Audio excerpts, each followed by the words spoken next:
Thank you, man. I appreciate it. We'll send it back to Jack Smith for the rest of the Anglers Extra pregame show.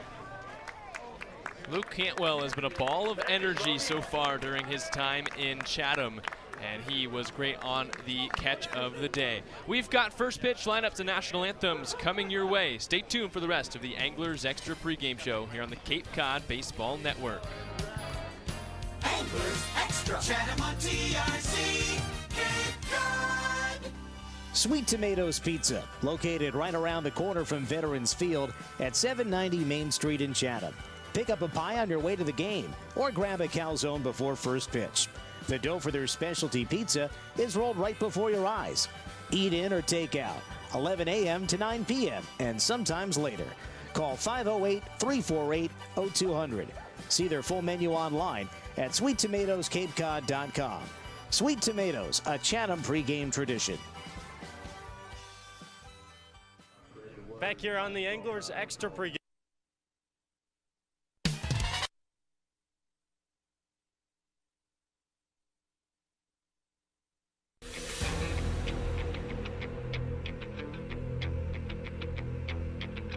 Chatham A's baseball is on the air right now. Swings and hits one to left center field. Back goes McFadden. He will not get there. It's a home run. A grand slam for Todd Frazier. Chugging into second base with an RBI double is Evan Longoria. He is 4 for 4. Hit on the ground, left side. Will it get through? Off Crawford and into center field. Federovic scores and Chatham wins it in 11. The game-winning hit from Seager. It's a 5-4 Chatham winner. And now, with your play-by-play, Andrew Selover and Jack Smith.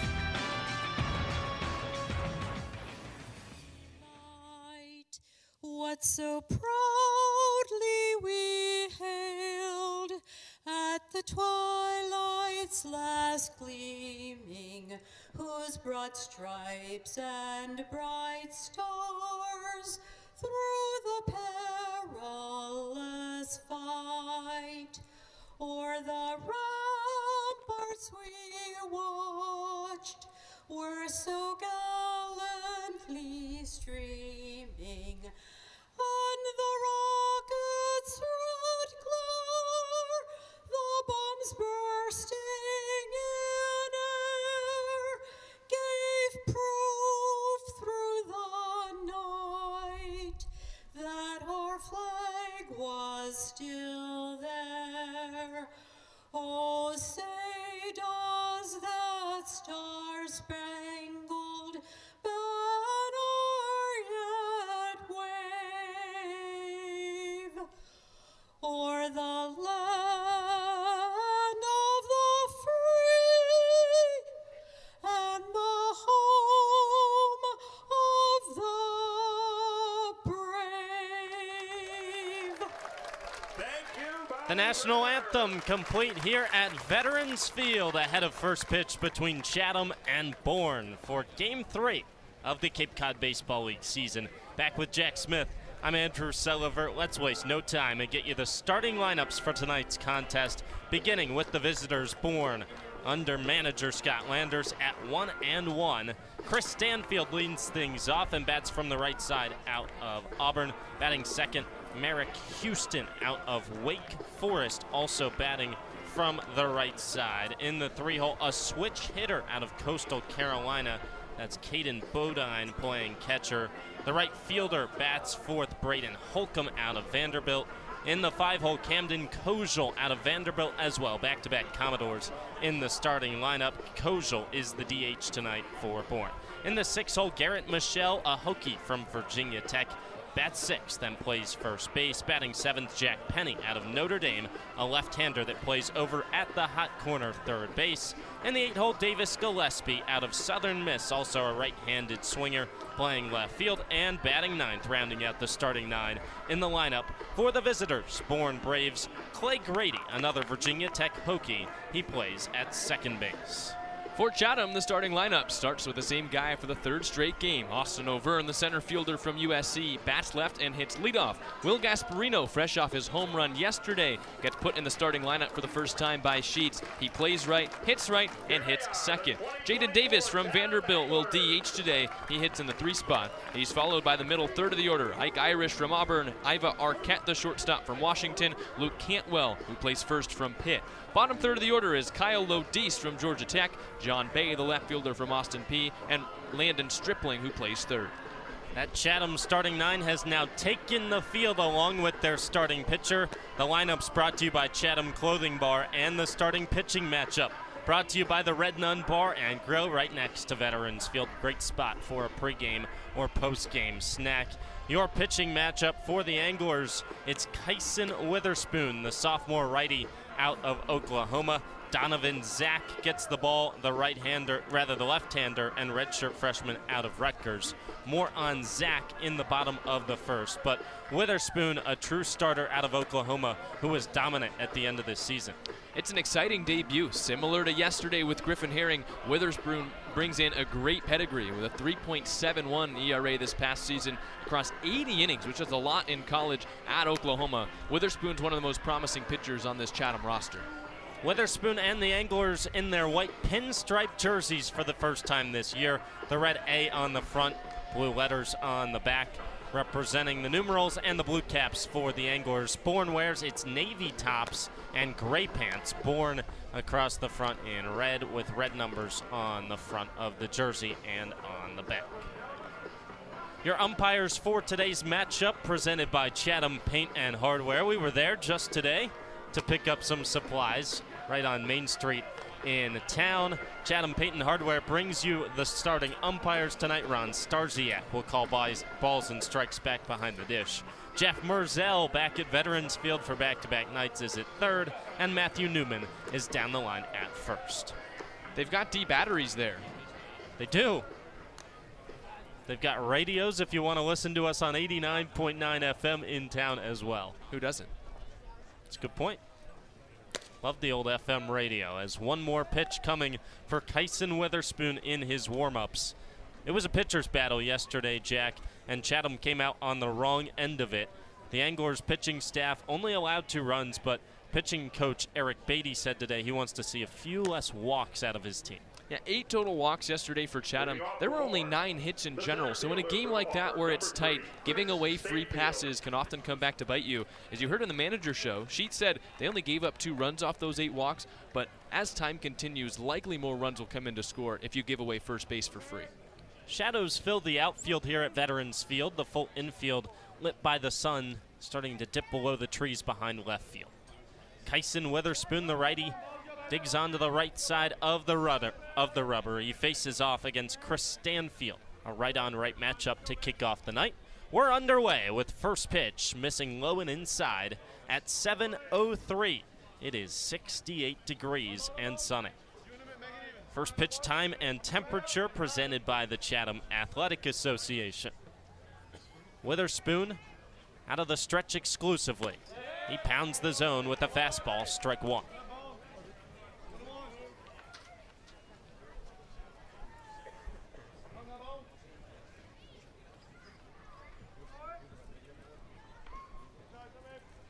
One pitch.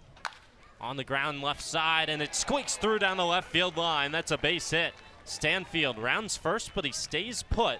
John Bay to it quickly for the Anglers in left field. It's a leadoff single for Bourne. Stanfield got that one on the ground, and Stripling at third laid out but couldn't get the glove to it. Defensive alignment for Chatham, presented by Short and Sweet Ice Cream. John Bay in left, Austin O'Verne in center, and Will Gasparino in right. Third to first on the infield, Landon Stripling and Iva Arquette on the left side. Kyle Lodise, Luke Cantwell on the right. Witherspoon now deals to Merrick Houston the pitch. A fastball pounds the zone for strike 1. A right-on-right matchup. The battery, Kyson Witherspoon pitching to Ike Irish, who finds himself back behind the dish for the first time this year. 3 straight starts, but at 3 different positions for the Auburn Tiger. 0-1, runner goes upstairs, throw down from Irish, not in time. His school teammate Chris Stanfield steals second on him. And a really nice jump from Stanfield. That was an almost perfect throw from Irish, but just with the way that Stanfield got off the bag and got a competitive lead, made it not all that close. Last night we saw 4 stolen base attempts and none of them successful. Just took 5 pitches to see a stolen base from Stanfield. 1-1 the count, no body out. Witherspoon looks back there, now comes home. And just missed below the knees. 2-1 the count. Yesterday, Bourne 4-3 losers at Brewster. Chatham 2-1 in favor of YD here in the home opener at Veterans Field. Witherspoon looks in and delivers, and it's lined the other way, tailing towards the right field. A foul line and well into foul territory. One hops down towards the Bourne bullpen. A couple guys just standing around. Nobody in action, but we'll see how long that takes. Donovan Zach will get the ball for the Braves in the bottom of the first. Witherspoon's 2-2. Is lifted that way again, and it drops down into right field, a base hit. Wave around third for Stanfield. The throw comes to the plate. The tag in time. A perfect relay from Chatham. And they erase the lead runner at the plate for the first out. Will Gasparino to the first baseman, Luke Cantwell, and then to the plate, and Ike Irish applies the tag in time. It's what every baseball player practices from Little League on, but these are brand new teammates who have only known each other for a couple of days, and they link up perfectly on the relay. So Ike Irish couldn't throw his teammate out at second, but he gets the tag on him at the plate. First pitch to Caden Bodine. Outside, ball 1.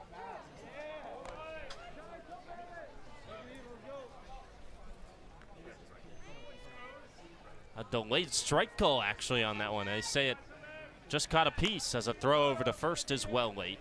It wasn't until Bodine had his back to the umpire and he flipped his head around. So instead of 1-0, it's 0-1 in the pitch. Missed outside. 1-1. It's about as delayed can come.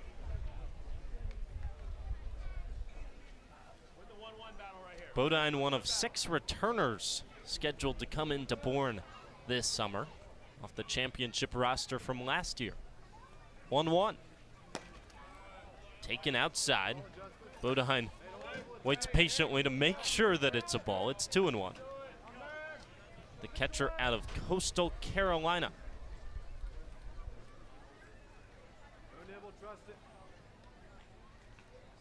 Witherspoon comes home, and it's fouled back over our heads, offset of home plate third base side.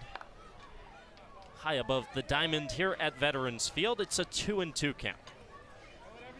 We saw it take YD nearly 5 innings for a hit yesterday. Already the first 2 batters here for Bourne have base knocks. Still just 1 out, but no runs in on an outfield relay to the plate. 2-2. Line the other way, foul. Just past the Chatham dugout down the third base side. Still 2-2. Bodine played in all 61 games this year for Coastal, hitting .330. Made it to the Clemson Regional before bowing out. Snap back throw to first, no tag applied. Cantwell is holding on the runner, Eric Houston. He shimmies into a 3-step lead. Watches the pitch come home. It misses high. Count run full.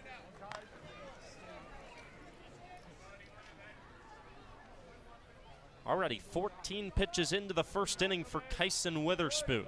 He's given up 2 base hits. There's a runner on first. There is 1 out, and no runs have come across to score. In a full count with Caden Bodine, the switch hitter, hitting from the left side against the righty pitcher. And here's the full count pitch. It's in there for strike 3. Throw to second. In time. Strike him out, throw him out, double play, and just like that, the Anglers face the minimum in the top of the first. despite 2 hits. No errors in the field. Chatham with some great defense, and the Anglers give up 0 in the top of the first. Stanfield singled, he stole second. Houston singled, but Stanfield was gunned down at the plate, and then Bodine struck out swinging, and Houston was thrown out at second on the same play. No score for Bourne in the top of the first, and the Anglers are coming up in the bottom half, only on the Cape Cod Baseball Network. Sports Radio, play-by-play. Go A's! Chatham on TRC.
Bourne 0 and Chatham coming to the plate here in the bottom of the first in Game 3 of the Cape League season at Veterans Field. Andrew Selover and Jack Smith, great to be with you on the Cape Cod Baseball Network.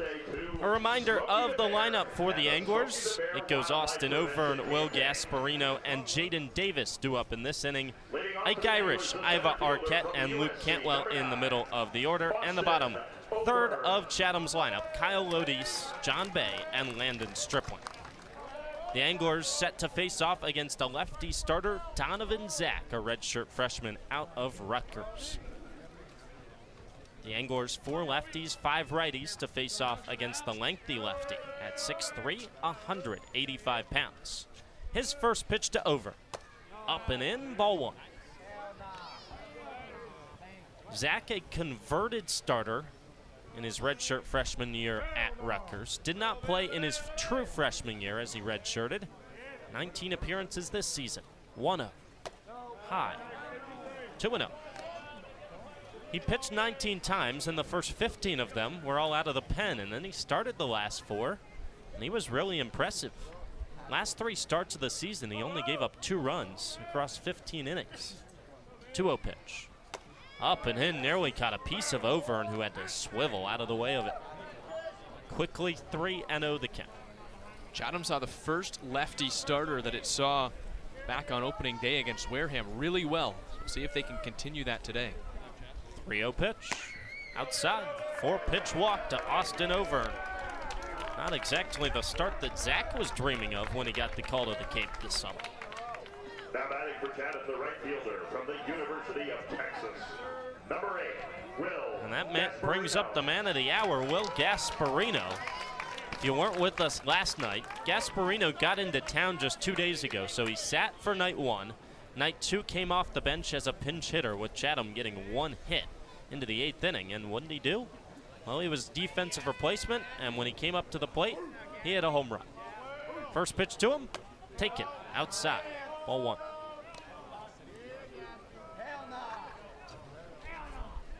Not only did he hit a home run, he blasted it out towards the deepest part of the park. 390 officially. 1-0. Taken in there. First strike out of the hand of Zach.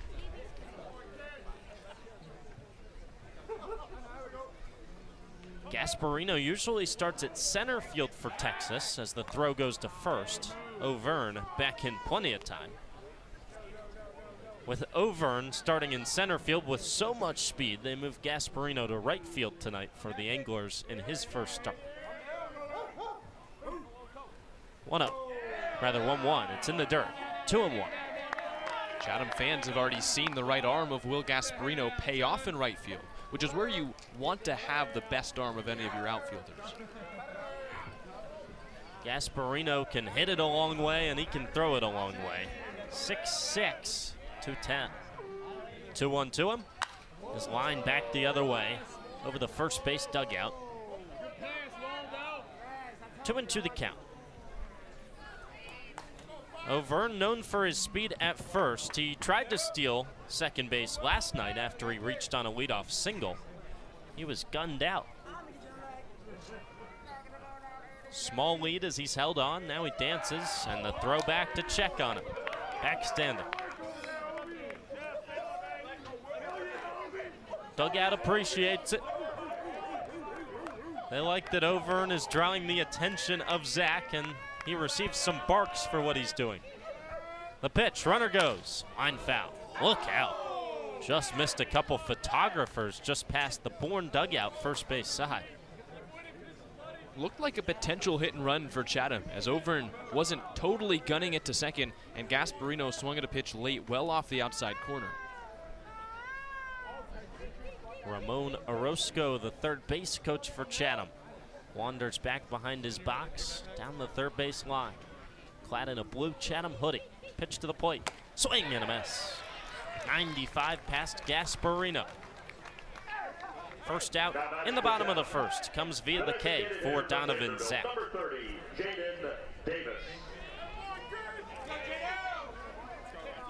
Brings up Jaden Davis, who bats from the right side. Vanderbilt DH tonight after back-to-back starts at second base to begin the season. Last night, a struggle at the plate for Davis, along with most of the rest of his Chatham teammates. He was 0 for 4, 2 strikeouts. First pitch, taken inside. On the belt buckle, but well off the plate. There is a constant buzz from that Chatham dugout. I mean, non-stop talking, Jack. And it seems to be all the relievers. They're not bored here in the first. Pitch misses inside, 2-0. Just keep it going, guys. It is impressive that a group that has just met each other within the last week already has this much emotion and passion for each other. Already dubbed it the dog pound. 2-0 pitch. Lifted high in the air, foul first base side. It sails out of play. That one hit a long way, but well fouled. We were told that the Austin P relievers brought the dog pound, which they have at school on the bullpen, here to Chatham. And it's not just the relievers, it's everyone up and down the dugout railing. Griffin Herring told us that the 2 Austin P relievers are in charge of that. Throw back to first. It nearly sails up the line. First baseman Michelle had to reach across the bag to grab it. It's like an ad-lib battle. Haven't seen one of those books in a long time.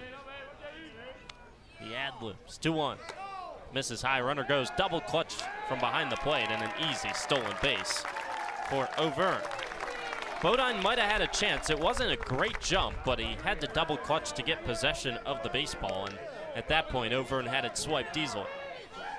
Pitch missed up and away, so it's a 3-1 count with a runner at second base for Jaden Davis. One down in the bottom of the first at Veterans Field. Chatham and Bourne scoreless. 3-1 pitch. Misses inside amidst the barks from the third base dugout.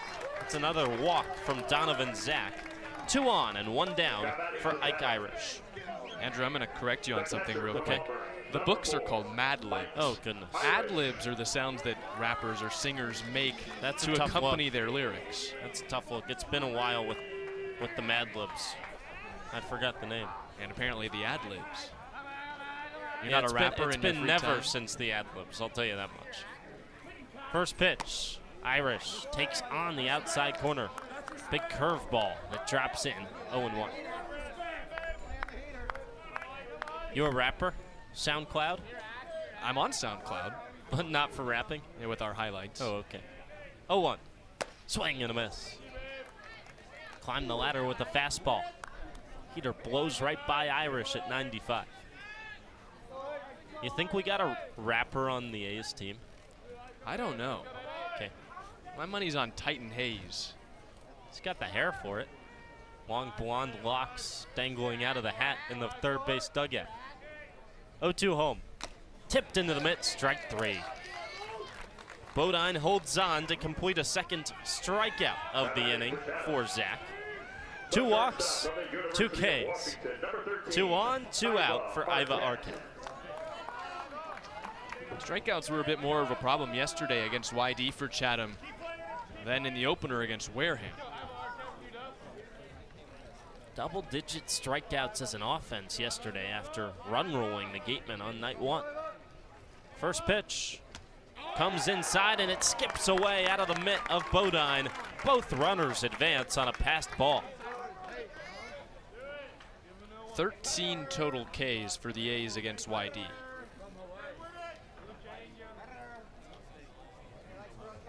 That doesn't help the offense. On the pitch that Irish struck out on just an at-bat ago, it was the fastest we've seen from Zach at 98. Both starters can really run it up into the high 90s tonight, Witherspoon and Zach. Power 5 arms. 1-0. Upstairs. Another fastball, that time few ticks down at 94. Left on right battle with Iva Arquette, who was 1 for 3 yesterday. 2-0 pitch, taken at the bottom of the zone, strike called. 2-1.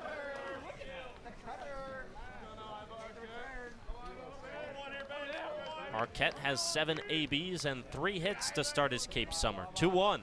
Swing and a miss. Healthy cut, but he couldn't connect. Count evens at 2 apiece.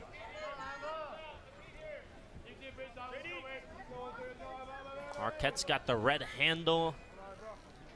He's got a blue dipped bat. Chatham colors as Over dances down the third base line. Pitch, cut on and missed. A few words from Zach chirping at Arquette as he struts off the mound. Arquette swung at ball 3 way up and away, and Chatham's threat is eliminated. Both teams get a couple base runners here in the first inning. Neither can cash in. Chatham goes for no runs on no hits, no errors, and 2 men left on. Scoreless after 1 at Veterans Field. You're listening to Chatham and Bourne, only on the Cape Cod Baseball Network. Chatham on TRC, Cape Cod.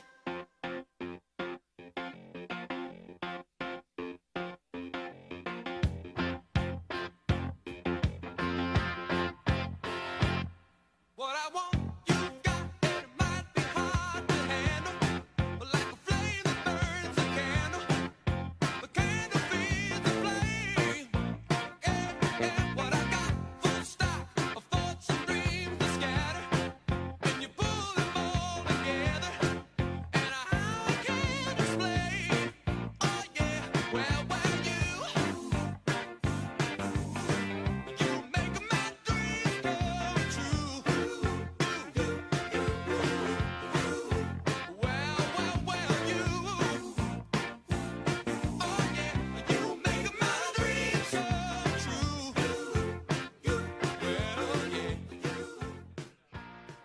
Hi, this is Kyson Witherspoon from Oklahoma. You're listening to the Chatham A's Baseball with Andrew Selover and Jack Smith on the Cape Cod Baseball Network.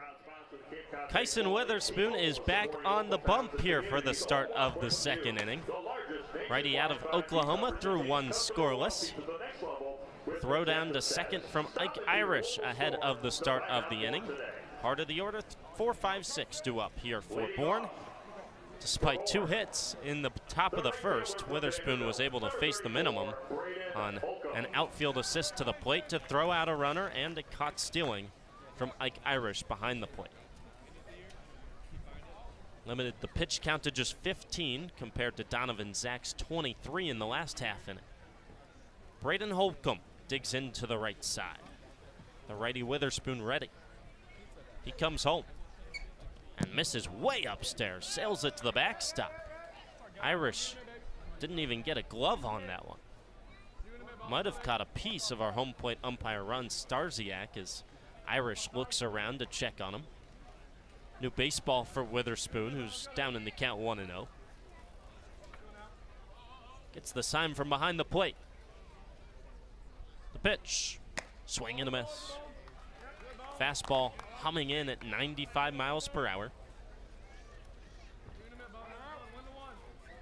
Holcomb, a sophomore righty out of Florida, but plays at Vanderbilt. Hit .252 this season. 1-1. Up and in. Check swing, appeal to first. And our first base umpire still has not even given a verdict. Home plate umpire Ron Starziak just looks out to the mound and says, we'll go to 2-0. We never got a signal. Pitch is lifted into shallow center field over the head of Lodis, the second baseman, who was ranging out but did not jump to try and snag it. A leadoff single again, this time in the top of the second, comes from Braden Holcomb. This hit not quite the same. I think he broke his bat.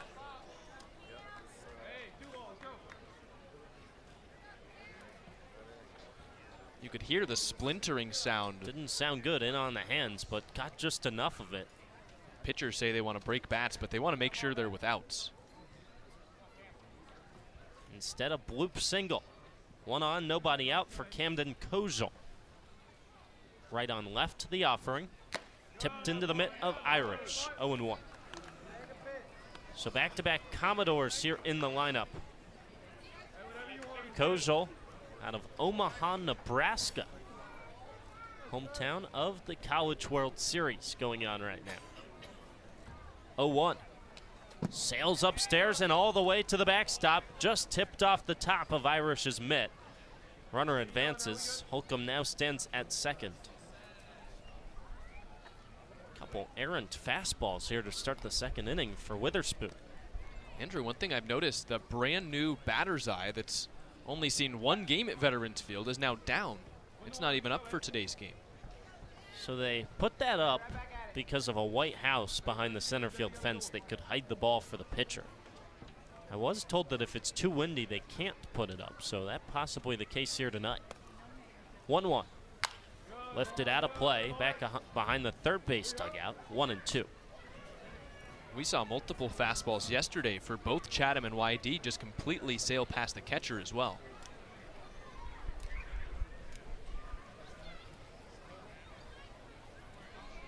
Kojal, the Nebraska Player of the Year in high school. As Witherspoon lobs a throw back to second to reset the pitch clock.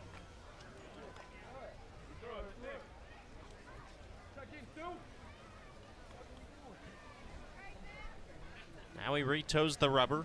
Ball in his right hand at the waist. Looks in for the sign. From the stretch. Another throw back to second and hits the runner. Holcomb was way off the base. He might have been out, but the throw in just caught him right in the belly. I mean, he was at least a third of the way to third base, and that's why Witherspoon turned around. And he pegged him. He had third base stolen if Witherspoon didn't take another look. And I think when Witherspoon saw that he had him, he clutched up just a little bit. Didn't make a good throw. Well, he had to wait a second for Arquette, the shortstop, to get over as someone to throw it to. That's a bang-bang play if he hits the mitt and the tag is applied. Instead, we just take a quick pause. Now we're ready with 1-2. And the pitch. Check swing on a fastball high. No appeal. Nobody out here in the top of 2. No score, Chatham and Bourne, runner at second. 2-2 count to Camden Kojal. And the pitch is in there for strike 3 call. A late ring up on a breaking ball at the top of the zone. Second strikeout for Witherspoon. Number 19, Garrett Michelle. Brings up another lefty, Garrett Michelle, another returner from last year's title-winning Braves team. Witherspoon shakes off the first 2 he sees. Now he nods yes to Irish. First pitch. Bounced on the ground right side. At second base, Lodis has it. And he throws to first on a quick flip for the second out. It advances Holcomb over to third base. Now batting for Bourne, the third There's baseman 2 down for from Jack Notre Dame, Penny. Number 11, Jack Penny.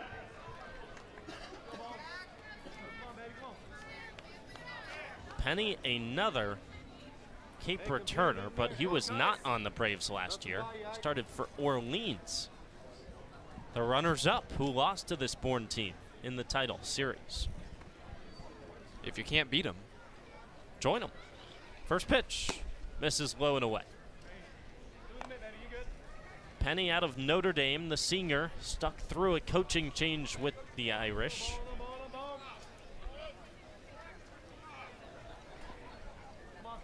This year he hit .270. Awaits the 1-0 and takes on the outside corner. Strike one. Shakes his head in frustration in the left-hand batter's box.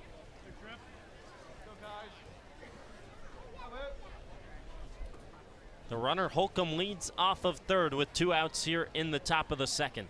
And Witherspoon from the stretch, a deep breath and the pitch. Swing and a miss. Healthy cut at 96, elevated above the zone.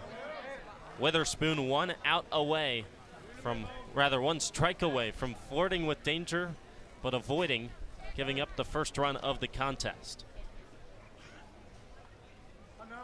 He's ready, set at the chest, and he pitches. And it's skied, fouled on the third base side, out of play into the parking lot.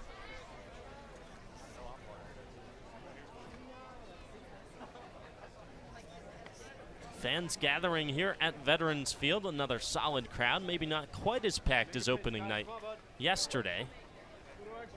About 100 out there on the hill too. 1-2 pitch is lifted high in the air, medium depth left center. O'Verne comes over from center and makes the play to end the inning. So a leadoff single from Braden Holcomb, and Bourne, he races all the way around to third base on a wild pitch and a ground out, but he is stranded right there. Bourne goes for no runs on 1 hit. No errors in the field for the A's, and 1 man left over at third base. Halfway through 2, Bourne has all 3 hits, but still no score on the Cape Cod Baseball Network. Chatham on TRC, Cape Cod. Here at the Mass State Lottery, we're known for our monster wins.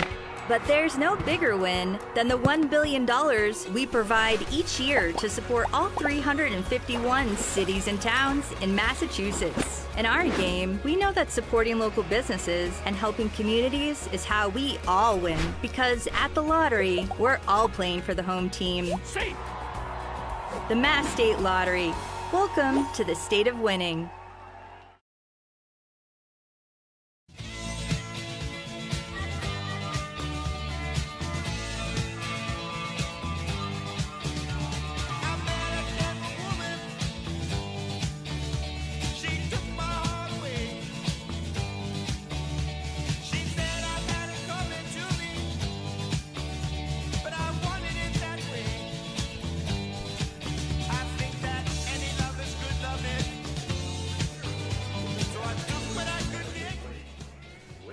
Luke Cantwell leads things off in the bottom of the second inning for Chatham. Back here at Veterans Field on the Cape Cod Baseball Network. No score halfway through 2. 6, 7, and 8 due up for the A's. Left on left matchup. Donovan Zach against Luke Cantwell, and the offering misses high. Cantwell has a bit of a Soto shuffle in his arsenal. Not identical, but he kind of shimmies down into the stance, and on all balls he shakes out of the zone. And he takes for strike 1 at the knees on the outer half. As you heard on the Anglers Extra pregame show if you were tuning in, Cantwell very well spoken, and I've got a funny story about his mannerisms. He stares out to Zach. Here comes the pitch, and he takes it inside on the hands. 2-1. He says that his motions are just part of his competitive spirit. And I said, okay, any Soto inspiration? And he ripped off a perfect one-liner quote. 2-1 pitch, taken inside. Oh, it just caught a piece for strike 2. 2-2 the count. He looked me dead in the eyes and said, I'll say this. It's important to look up to people. It's just as important to be yourself. Mysterious. 2-2. Taken high. Nobody knows what a strike is, I'm going to be completely honest. And Zach just ran down the mound. He thought it was a strike. We've got Cantwell just jumping around in the batter's box, hoping it's not a strike. Count run full in the offering. Taken, strike, 3 called at the knees, and Zach shakes his head as he struts off the mound towards the third base side. He thought he should have had a pitch before. And Cantwell will invite that from a pitcher with his motions. But Zach now shaking his head, he's laughing, and he's moving right back like Cantwell was in the box on the pitcher's mound. Some fun during the summer season. If you're not out here to have fun, what do you do? Kyle Lodice digs in, first pitch to the righty. Just missed. Ball 1. All 4 of Chatham's outs at the plate have been via the K. And clearly that was a point of emphasis after yesterday's game, but it hasn't been paying off for Chatham yet. 1-0, swing and a miss, down to one knee. Lodice dirties up that right pinstripe pant leg.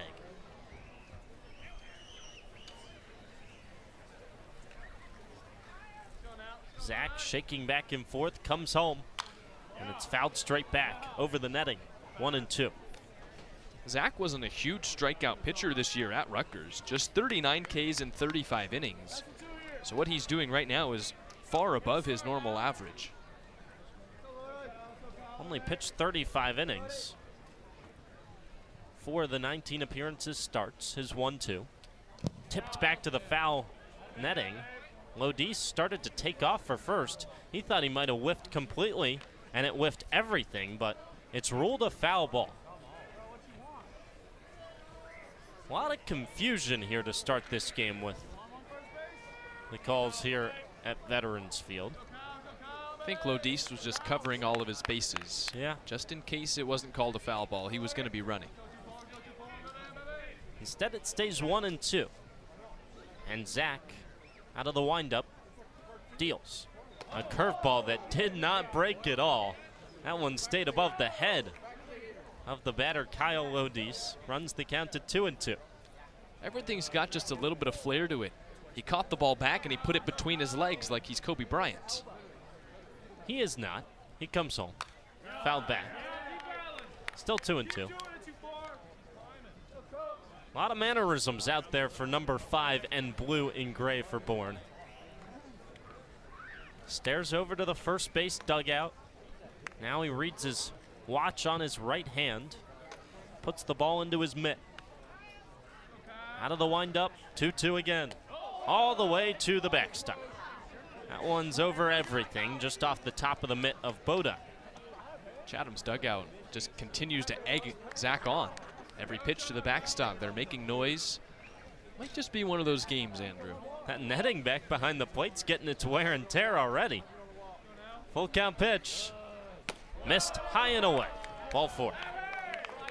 2 full counts to start the second inning. A strikeout looking for Cantwell, and now a walk for Lodice.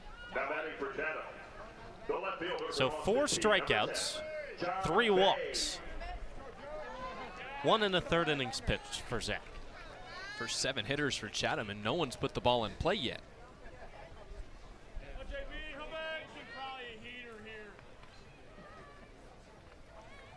Chatham dugout says fastball. It's a shake-off of the first sign that Zach sees. We'll see what he goes to. The pitch is not a fastball. It's a curveball, and it's not close. Think they had an effect on the shake-off of the pitch there? This is like stand-up comedy on a baseball field. Chatham dugout thinks they're in the head of the pitcher. They might not be wrong. 1-0 is cut on and missed. Here's the thing, they might be, but every time that Zach powers a fastball by an angler hitter, it's like he wins the debate. They're giving it back and forth. Two-sided argument, 1-1. Skips in, good stop with the chest from Bodine. The way it's working is every ball, the Chatham dugout will chirp a little bit more, and every strike, Zach will strut his stuff a little bit more. So it really only matters what the last pitch of the inning is. Right now we're at 4 Ks and 3 walks, so +1 for the pitcher. 2-1, swing and a miss. We saw the fastball up at 98 in the first inning for Zach. That one at just 90. The velocity may be tailing away for a guy who is normally a reliever and goes only a couple of innings. John Bay trying to win the battle against Zach. 2-2, runner goes. It's fouled back over the netting. Just offset to the first base side of home plate. Scrum of about 10 kids roll after it. Some of them in Anglers jerseys, cheering on the home team.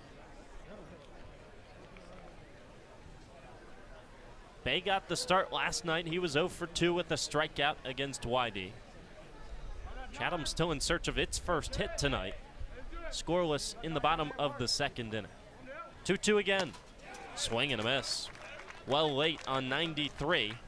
How about a fifth strikeout for the fifth out of the game for Donovan Zach? Just keeps on churning out the Ks. He's just placing his fastball really well right now. And I was talking with Ramon Orozco, one of the hitting coaches for Chatham, about yesterday's performance, and he said that the Anglers struggled with the outside fastball, which is what Zach's been throwing. Brings up Landon Stripling, but first a check on first. Throw is not competitive. So the A's brought all the hitters out at around 2 o'clock today for isolated work, where they set the pitching machine solely to throw on the outside corner, and that didn't even count as regular batting practice. That pitch is bounced on 2 high hops to third. It's gloved by Penny. His throw is on target to first, and that retires the side. Still no hits for Chatham. That ball finally put in play for the first time tonight by an Anglers player, but still scoreless through 2. Chatham goes for no runs on no hits, no errors. One man, Kyle Lodis, left on the base paths. Through 2 scoreless here tonight, searching for offense, again at Veterans Field. Chatham A's on the air.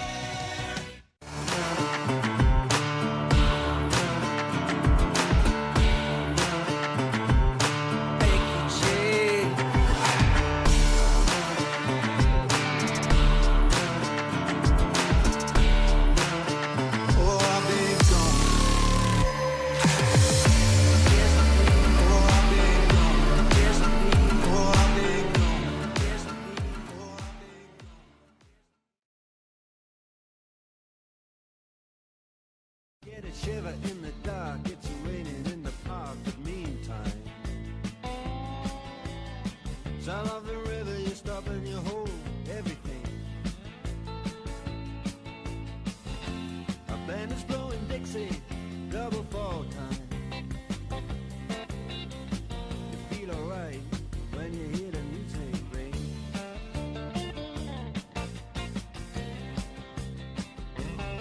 Well, now you step inside, but you don't see too many faces. Coming in out of the rain, they hear the jazz go down.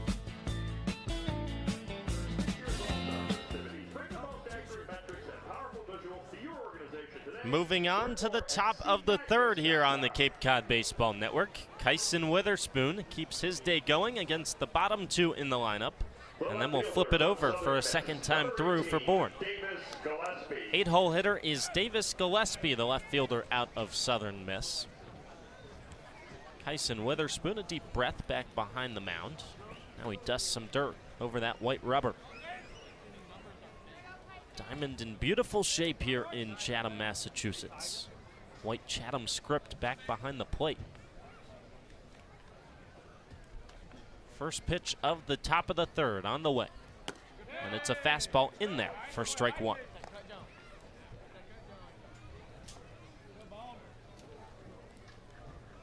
Kyson's not the only Witherspoon on this Chatham roster. His brother, twin brother Malachi, pitched in the season opener, 0-1. Is belted into the right center field gap. That will touch down in front of the right fielder Gasparino. He bobbles it, and the runner advances to second base. It's a leadoff double here to start the third inning from Davis Gillespie. Gasparino and Auvergne converged on that baseball and had some trouble. Couldn't get it in quickly, and that allowed for an easy double for Gillespie to lead off the inning, and more base runners to work with for Kyson Witherspoon. And credit to Gillespie. He was thinking 2 the whole way, and once he saw the slight kick from Gasparino, he kicked it himself into high gear towards the second base bag. Brings up Clay Grady from the right side against the right-handed pitcher Witherspoon. Infield in at the corners. Cantwell on the edge of the grass at first, and the pitch is taken. Strike 1, fastball at the knees.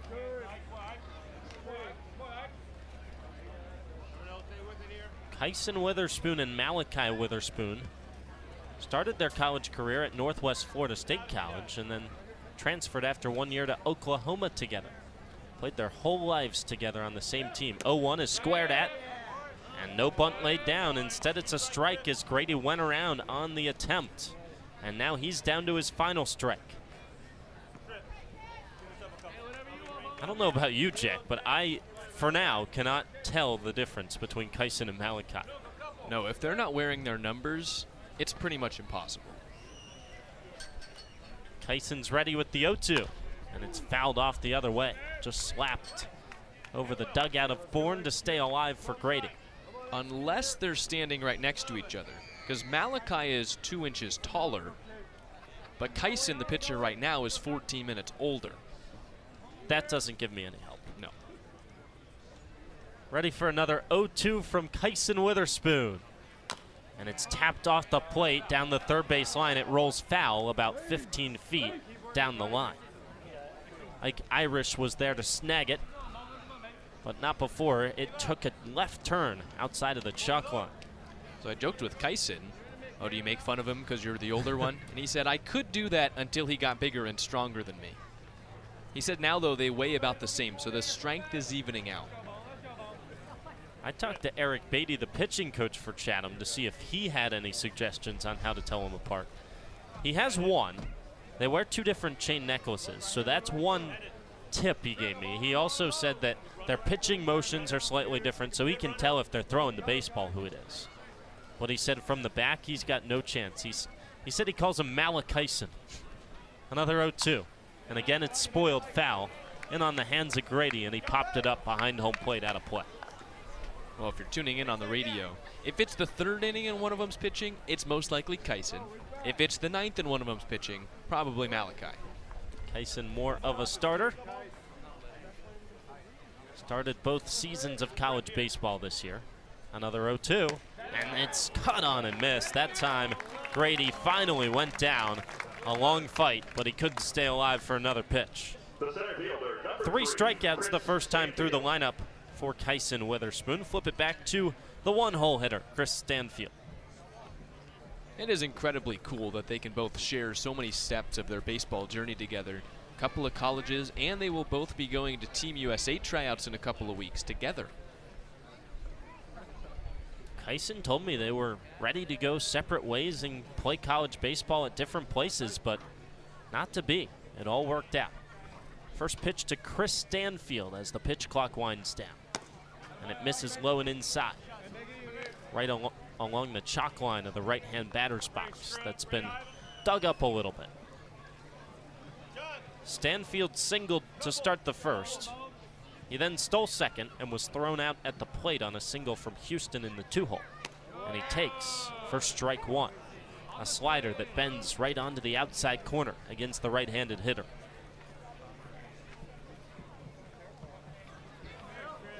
No runs on 4 hits, no errors for Bourne. No runs on 0 hits and 0 errors for Chatham. 1-1 pitch. Chopped to the left side.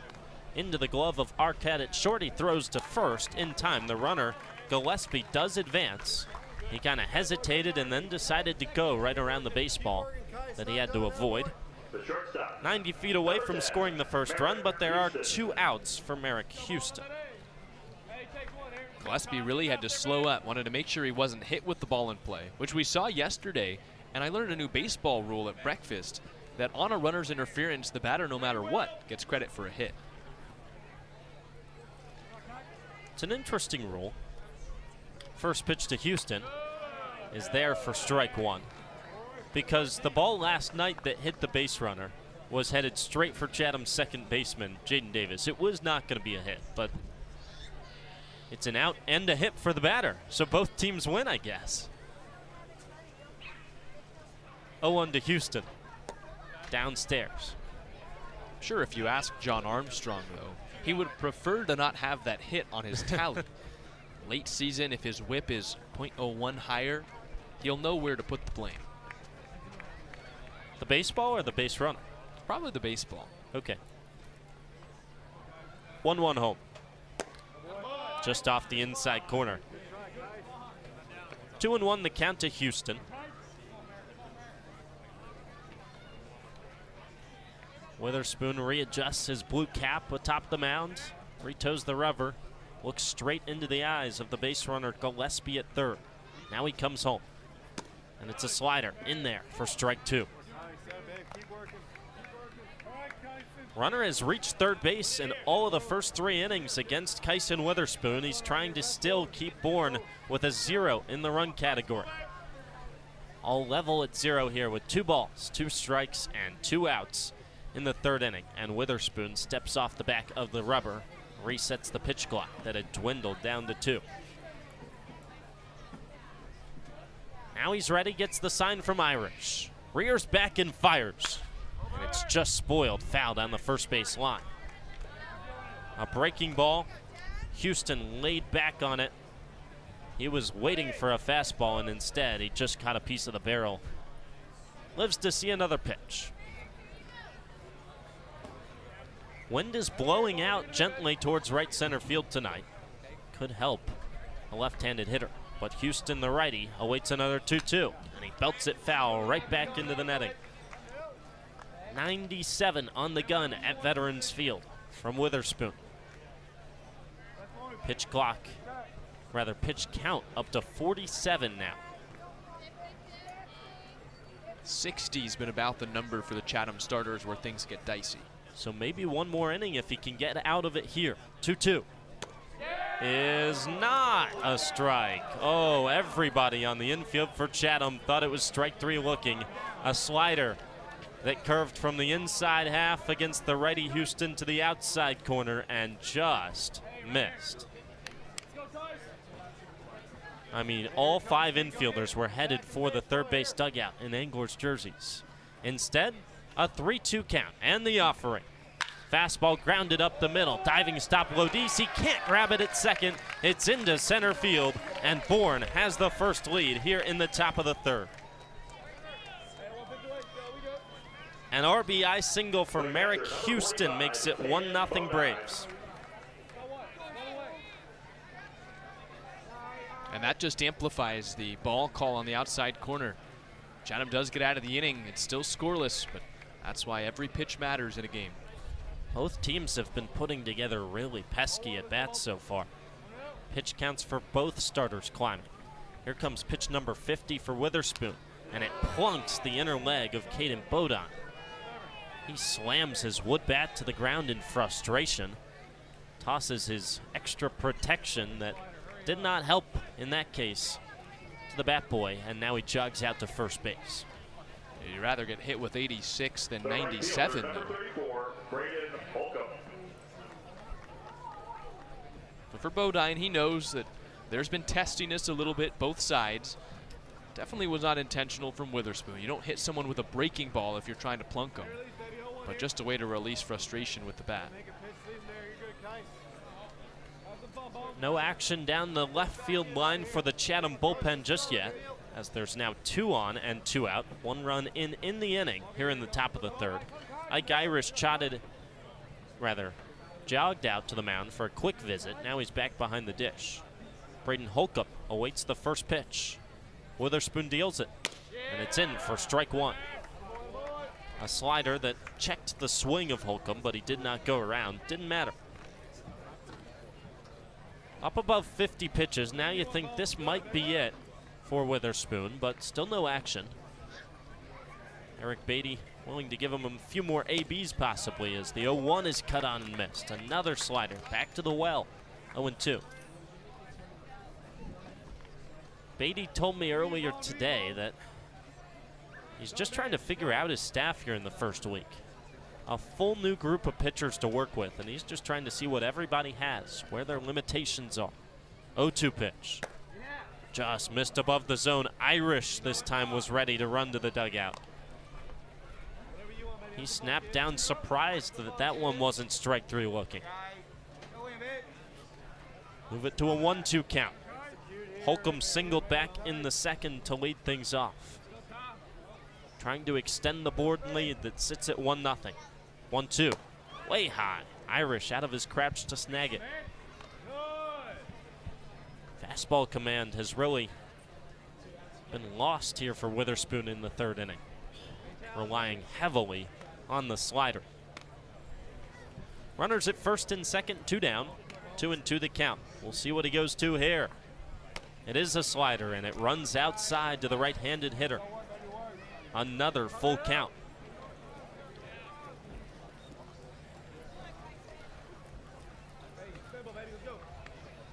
Witherspoon yet to issue a walk, although he did hit the last batter, Bodine, on the first pitch he threw. He comes set from the stretch. The payoff pitch is a breaking ball in there for strike 3. Irish drops it. He throws to first in time, and that ends the inning. Strike 3 looking. Irish completes the K, and that leaves 2 Bourne Braves stranded, but not before. Bourne strikes for the first run of the game. 1 tally comes home on 2 hits, no errors, and 2 men left on base. We're halfway through 3 at Veterans Field, and it's Bourne in front of Chatham 1-0. Stick with us as we roll on the Cape Cod Baseball Network. To be seen for a minor illness or injury, Cape Cod Healthcare Urgent Care is here for you with high-quality, full-service walk-in care. ER expertise meets urgent care convenience at our 6 urgent care centers, which are staffed by board-certified ER providers and located Cape-wide from Falmouth to Orleans. Cape Cod Healthcare Urgent Care is open daily and offers a cost-saving option for everything from sprains to stitches, with timely treatment in under an hour for most patients. View online wait times at capecodhealth.org/urgent care. Cape Cod Healthcare Urgent Care. Minor emergencies, major attention.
Bourne leads it for the first time tonight, 1-0, as we head to the bottom of the 3rd inning. Top of the lineup due up for the Anglers: Auvergne, Gasparino, and Davis. The starter Donovan Zach still on the bump for Bourne, as he sits at 44 pitches through 2 innings. Hasn't given up a hit, but he has walked 3 Anglers. Left on left matchup to start here in the bottom of the 3rd. Auvergne digs in and awaits the first pitch, which he stares at off the outside corner, ball 1.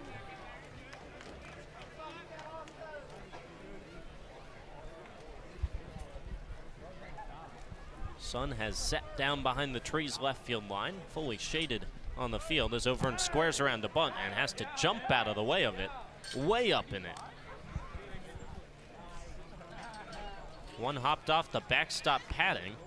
I mean, Bodine had no chance of getting to that one with his glove. Will Gasparino, who's on deck for the A's, went and picked up the baseball. Gave it back to our home plate umpire. 2-0 the count to Austin Auvergne. The pitch taken for strike 1. Outside corner with the heater at 90 miles per hour. Wind is still blowing out towards the firehouse in right center field. That'll help a lefty like Auvergne. 2-1. He's cranked high in the air out of play. Back over our heads. Offset down the third base line of home plate.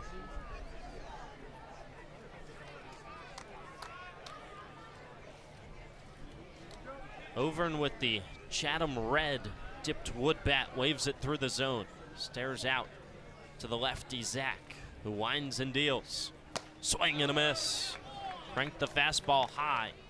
Overn couldn't connect. 6 strikeouts for Zach. And it's the high fastball that's just riding above the Chatham bats right now. Last night, strikeouts were a problem, but they weren't even coming in at this rate. Chatham batters struck out a total of 13 times.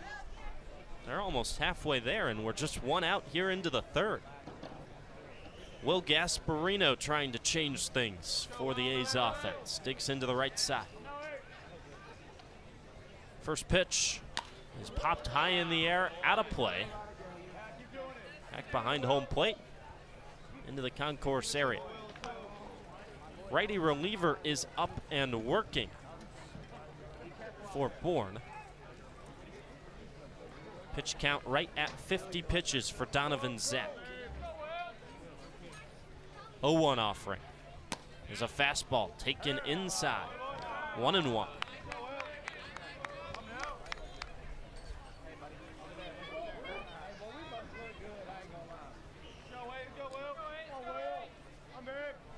One pitch. Rides outside to the right-hander, Gasparino, 2-1.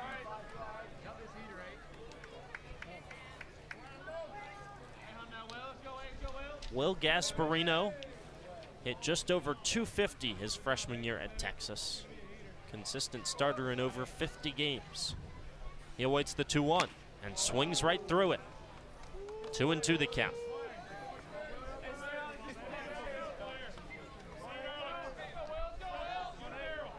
Steps out of the right-hand batter's box, looks down the wooden bat.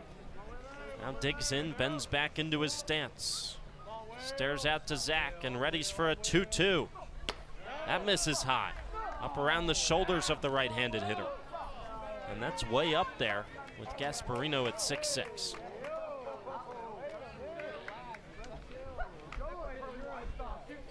Gasparino and the Longhorns will get a new head coach in the offseason. Still yet to be named. 3-2 count. The pitch is cut on and missed. Another angler up and another angler down with a strikeout. 2 strikeouts on the night from Gasparino and 7 out of 8 outs tonight for Zach recorded. Really is unbelievable right now what Donovan Zach is doing. And the thing that really sets it off for me, he's not a strikeout guy normally, as we talked about earlier. But we mentioned this is a pitcher's league, and once you get a little confidence behind you, it can change the way you throw. First pitch to Davis is taken for strike 1. Big looping curveball. And now the Bourne dugout gets into it. Just over a strikeout an inning this year with Rutgers for Zach is 0-1. Again cut on and missed. That time it was down in the dirt. Same pitch, just even lower. Davis couldn't lay off. Zach hunting an 8th strikeout through 3 innings. His 0-2. Just caught a piece of the bat. Back to the netting.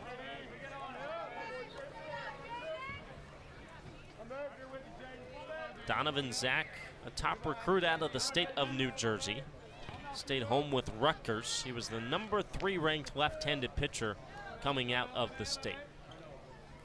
Redshirted his first year with the Scarlet Knights. Relieved most of this year, then started at the end. And his 0-2 is taken on the outside corner. A curveball in there for strike 3. Just the second backwards K of an angler, but the 8th strikeout in 9 outs recorded from Donovan Zach. Chatham goes in order here in the bottom of the third, and all 3 outs come with the strikeout. Overn and Gasparino strike out swinging, and then Jaden Davis strikes out looking. 59 pitches through 3 innings of work from Donovan Zach, and the strikeout numbers just keep on climbing. We're through 3 at Veterans Field. Bourne in front of Chatham, 1-0. And we'll be back for the top of the 4th on the Cape Cod Baseball Network. Sports Radio, play-by-play. Go A's! Chatham on GRC.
Hey, this is Sheets, your manager from the Chatham Anglers. You're listening to the Chatham A's Baseball with Andrew Selover and Jack Smith on the Cape Cod Baseball Network.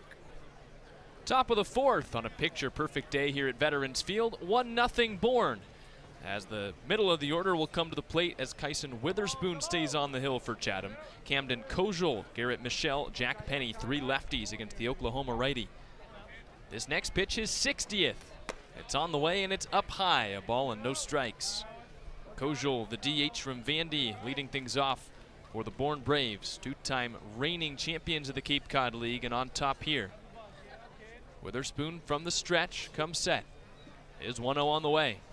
Kojul takes a strike, a fastball pinpointed on the outside corner, 1-1. Kojul bats from the left side, struck out looking back in the 2nd inning. Witherspoon shakes his sign, wipes his glove on the front of his Anglers jersey, now comes set. 1-1. Kojul takes another strike, another fastball on the outside corner, practically the same spot to make the count 1-2. Hayden Murphy, the right-hander for Auburn, warms up for Chatham in the bullpen, but it's Witherspoon's inning to start. He deals 1-2, and Kojul takes high, a fastball at 94 again, 2 balls and 2 strikes.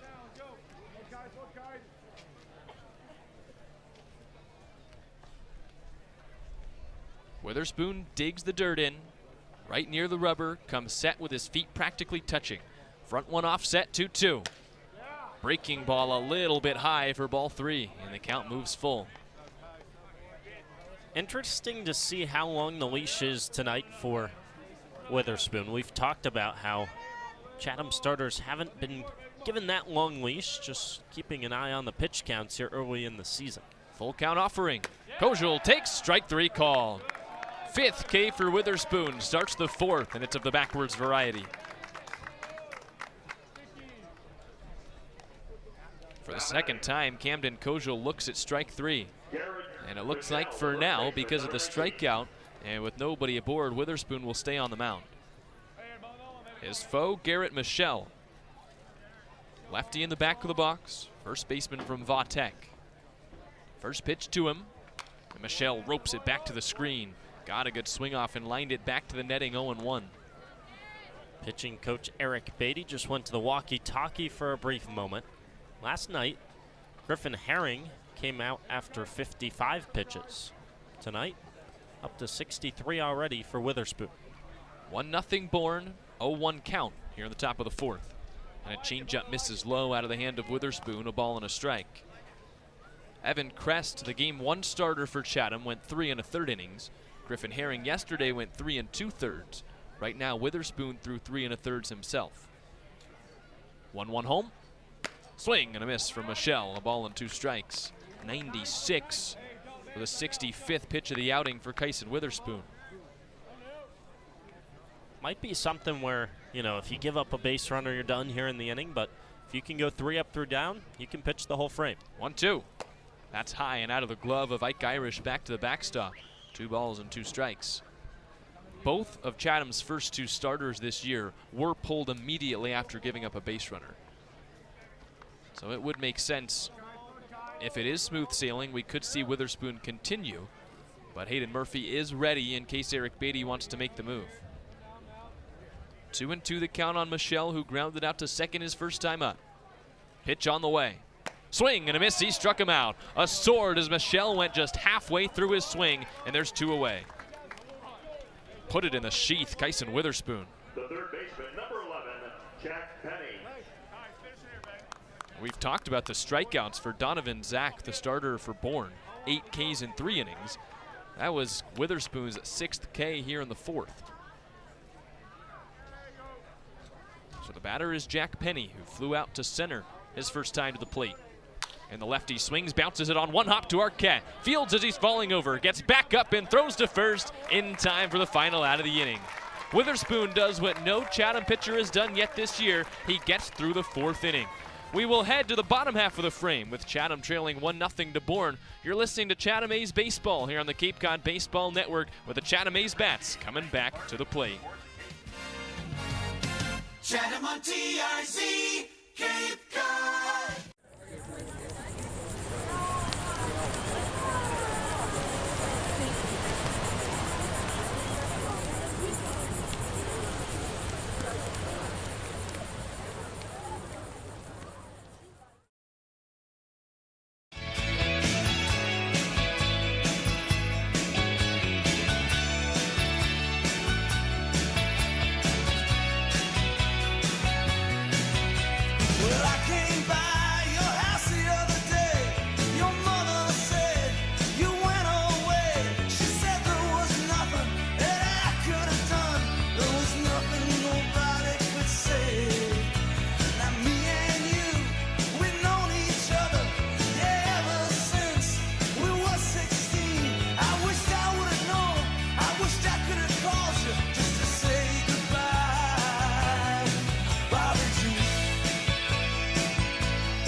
Nothing Bourne here in the bottom of the 4th inning as the A's come back to the plate, sending the heart of the order up to the dish. Ike Irish, Iva Arquette, and Cantwell coming up.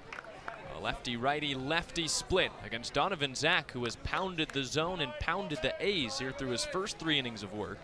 8 Ks, and he's only given up 1 ball in play. Lefty-lefty matchup with Irish as the Rutgers left-hander throws. Irish takes a little bit low with the curveball, 1 ball and no strikes. The A's have 8 strikeouts, 3 walks, and Landon Stripling grounded out to third.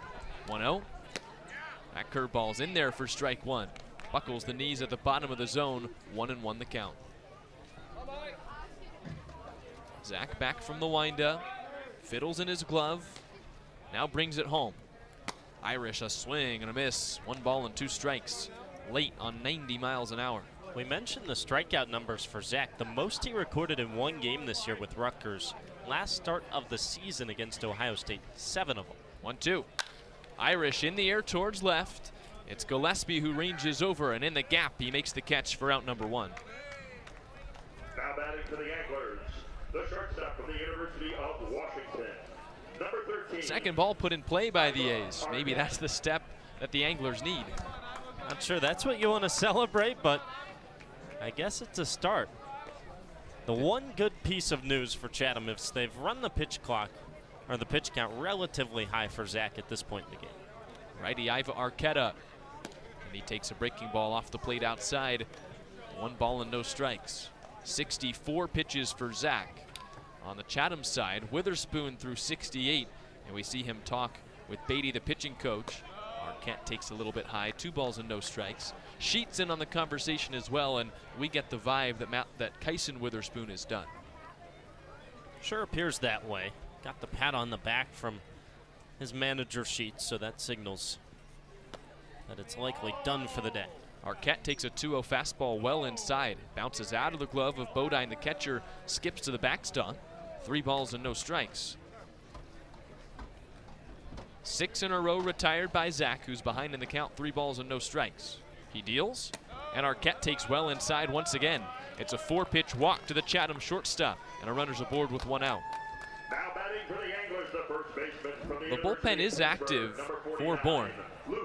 Braden Reisdorf, the right-hander, is getting loose, and we will see a meeting at the mound. Scott Landers out of the Bourne dugout. He points to the bullpen, and that'll be the end of the day for Donovan Zach. And Andrew, he was phenomenal through his first 3 and 1/3 innings of work. Absolutely dominant, and he did it with the strikeout. More strikeouts than he had in any game in school ball this year. Well, they made the point to the bullpen, but now Landers will depart back to the dugout, and no pitchers coming in. He pointed out to the bullpen it's down the right field line where Reisdorf's getting warm. Could have been a hand motion of some other kind, but for now, Zach is staying in. Might have talked his way out of it. Potentially. So the batter is Luke Cantwell, with Arquette the runner at first. And Cantwell, the lefty, takes low with a breaking ball. 5 straight out of the zone from Zach. It's 1-0. Bourne on top of Chatham. 1-0 here in the bottom of the 4th. A's search for their first hit. 1-0. Cantwell takes again outside. 2 balls and no strikes. He knows the zone better than anyone on this Chatham roster. Maybe better than anyone in the Cape, after setting the single season walks record in his first season at Pitt this year with 57. He sees another one down low, a fastball that wasn't particularly close. 3 balls and no strikes. It's funny, as if the walks weren't enough. He came in as a defensive replacement last night, and his only plate appearance, he got hit. 3-0. That is in there for a strike as Zach pelts the inside corner with a fastball. He took a little off at 89 to get it in. Trying to claw back in the count, 3 balls and 1 strike with a runner at first and 1 away. Zach delivers. Swing and a miss from Cantwell. He chased 90 above his hands, 3 balls and 2 strikes. Velocity decreasing from Zach, who was once at 98 miles an hour at the top. He comes set, looks Arquette at first, and he picks over there. Chatham shortstop scrambles back to the bag safely. Big spot here. You think that if you can get a second man aboard, you probably end the day for a guy that you've struggled against. Get 2 on, 1 out for a good chance. 3-2 home. Cantwell checks his swing, and he takes ball 4. Tosses his bat back to the Chatham dugout, and the A's have first and second. That'll bring Landers back out, and with a righty coming up, I'd imagine we make the pitching change now.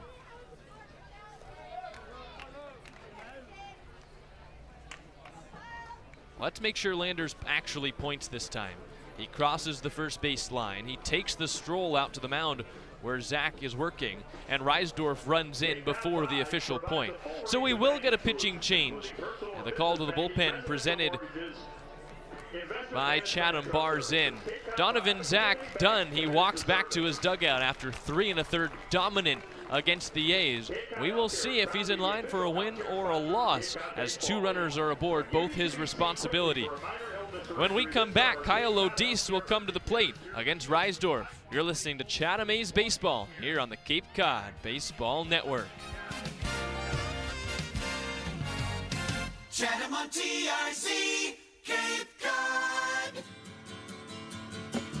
Did you write the book of love, and do you have faith in God above? If the Bible tells you so. Do you believe in rock and roll? Can music save your mortal soul? And can you teach me how to dance real slow? Well, I know that you're in love with him, 'cause I saw you dancing in the gym. You both kicked off your shoes. Man, I dig those rhythm and blues. I was a lonely teenage bronc and buck with a pink carnation and a pickup truck. But I knew I was out of luck the day the music died. I started singing bye bye Miss American Pie. Drove my Chevy to the levee, but the levee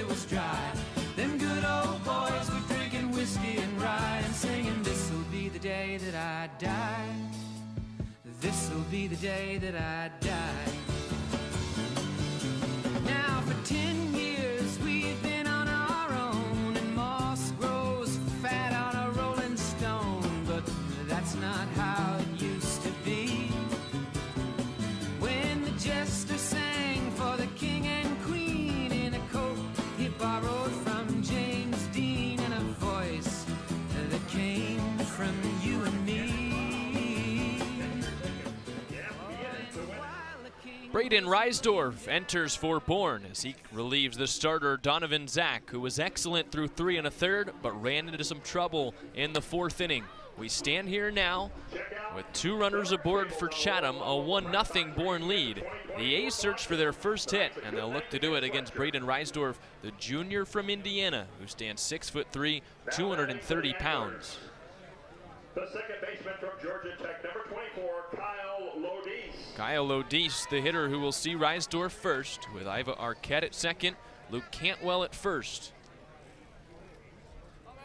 Reisdorf, tall, slender right-hander, comes set at the belt. He looks to second, comes home, and misses inside with 95. 1 ball and no strikes.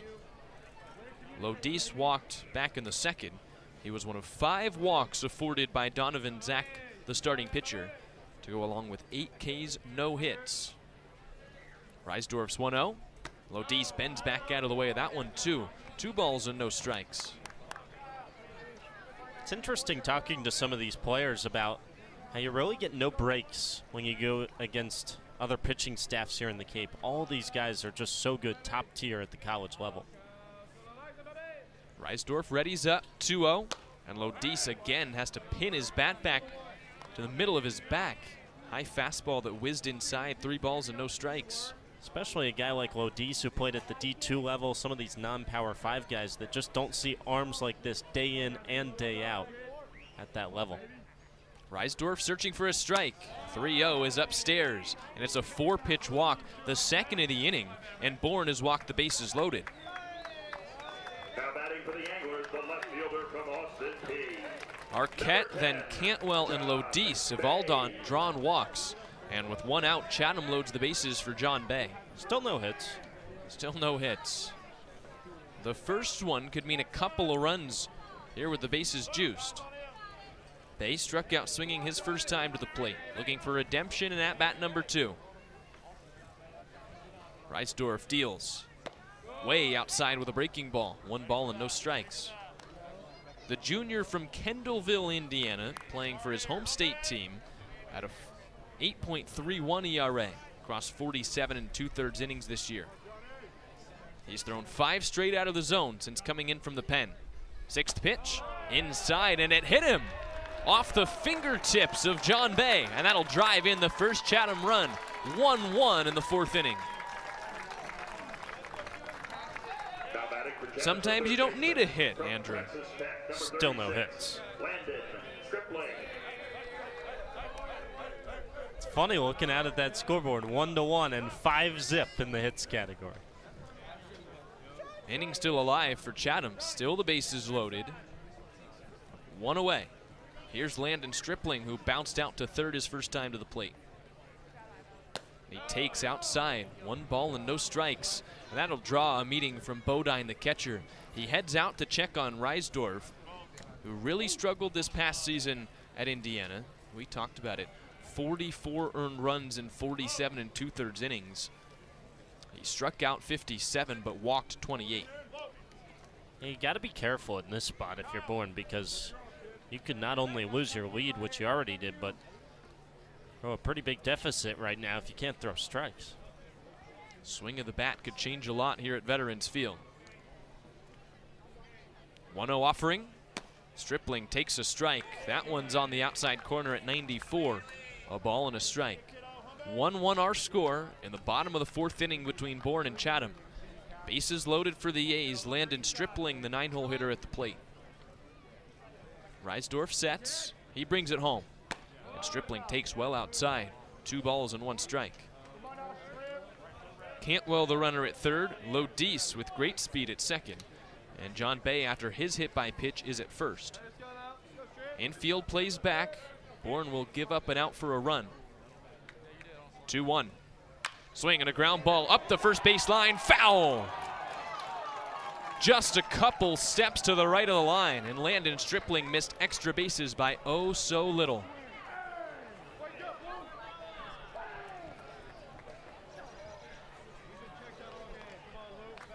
That might clear the bases if that's a fair ball.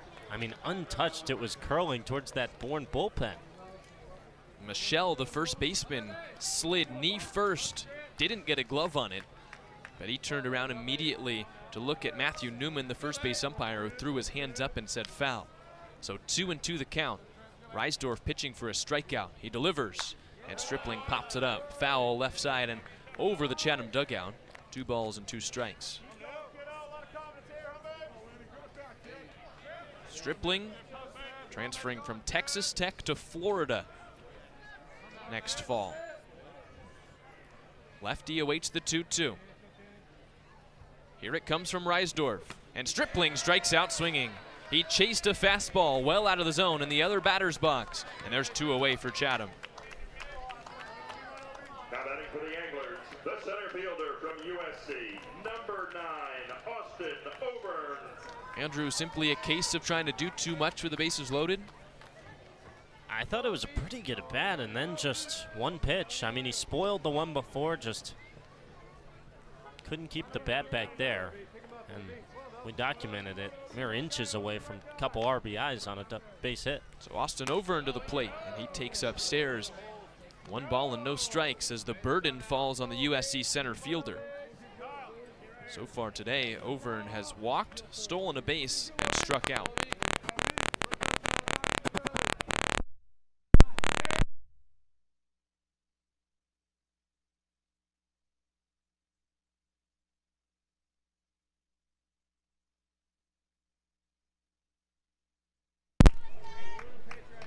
Two balls and no strikes, 2 outs, the bases loaded. 1-1, the score here between Bourne and Chatham. Reisdorf sets, stares it over, 2-0. And Auburn takes it outside again. A backhanded stop by Bodine, the catcher, as the count improves to 3-0 for Chatham. A walk brings in the go-ahead run in the 4th inning. Cantwell at third, Lodis at second, Bay at first. As Cantwell races off the bag. 3-0 offering. Auburn takes strike 1 at the bottom of the zone. He loops.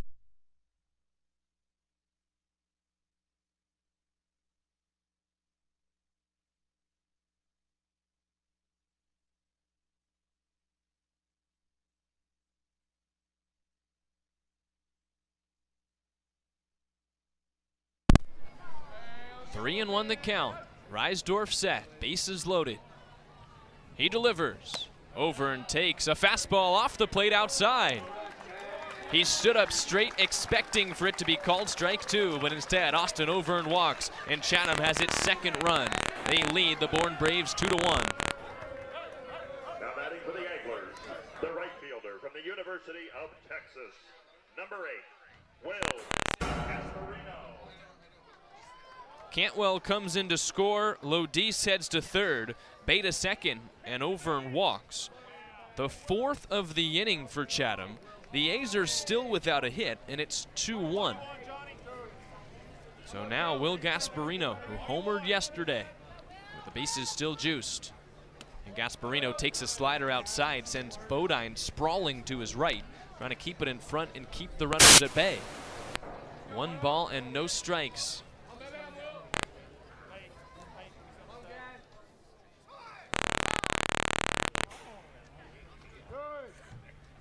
Time is called as a ball came in from the Bourne bullpen. Gasparino ahead in the count, 1 ball and no strikes. Right fielder from Texas, 0 for 2 today with 2 strikeouts. He stands tall in the box, hands almost above his head, waving his tan wooden bat. 1-0, swing and a miss from Gasparino. Fastball past the hands at 96, 1-1. 2-1 Chatham over Bourne. The A's have taken the lead in the 4th inning. Threatening for more with the bases loaded, 2 outs. 1-1. At the top of the zone for strike 2. 95 miles an hour out of the hand of Reisdorf. 1 ball and 2 strikes.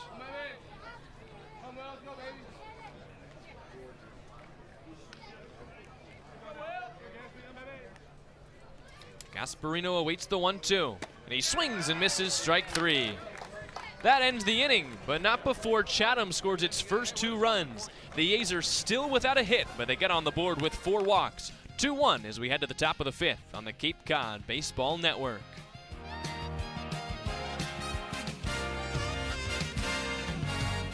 Chatham on TRC, Cape Cod.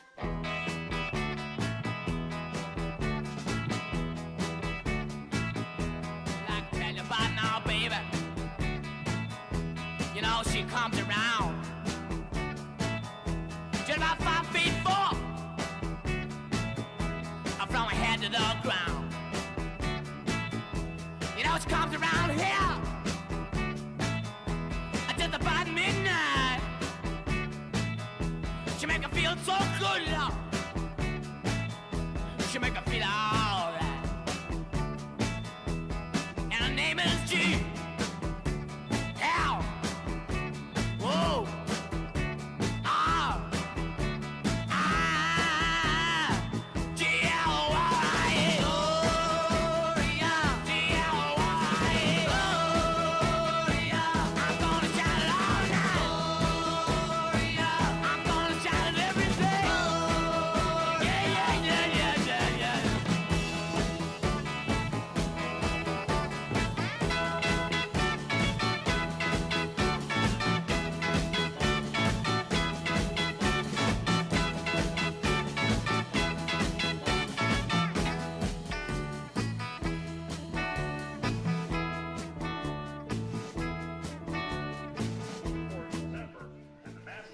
Back in action here at the top of the 5th inning.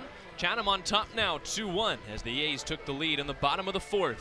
And a new pitcher enters for the A's. In relief of Kyson Witherspoon, it's Hayden Murphy who takes the mound. The 6'3", 190-pound sophomore right-hander from Auburn. Andrew, what a rally for the A's to take the lead. 2 runs, and the Anglers still without a hit, but they draw 4 walks against the Braves in the bottom of the 4th. We apologize for any audio difficulties. Hope you could stay with us through that, but you take what you can get, I guess, Jack. Not often are you winning a game 2-1 and also getting no hit, but that's where the A's stand right now. And they hand the ball over to a strong reliever from SEC country, Hayden Murphy. 4.32 earned run average this season for Auburn across 14 appearances. Murphy will focus up on Davis Gillespie, the left fielder from Southern Miss, the 8-hole hitter. And the right-hander takes a strike. No balls and 1 strike to count as Murphy gets into the zone with a 92-mile-an-hour fastball. From the windup, Murphy delivers. There's strike 2 on the inside corner. Absolute bullet at 94 miles an hour near the knees of Gillespie, who doubled and scored his first time to the plate. 0-2, swing and a crack foul. Right over the Bourne dugout to keep the count at 0-2. You can finalize the line on both starters tonight. Kyson Witherspoon goes 4 innings, 5 hits, 1 run, 6 Ks, 1 walk. 0-2. Gillespie takes to the backstop, a fastball that sailed well high at 95. 1-2. 2 runs for Chatham. Both go charged to the starter for Bourne, Donovan Zach. 3 1/3. No hits, but 2 runs on 5 walks, 8 Ks. 1-2 delivery. Gillespie takes high again, 2 balls and 2 strikes. So Zach goes 3 1/3, hitless with 8 strikeouts. And right now he's in line for the loss. It's baseball for you. 2-2. Gillespie checks his swing. It's strike 3 called anyways. Slider on the outside corner is Murphy's first K and the first out in the 5th.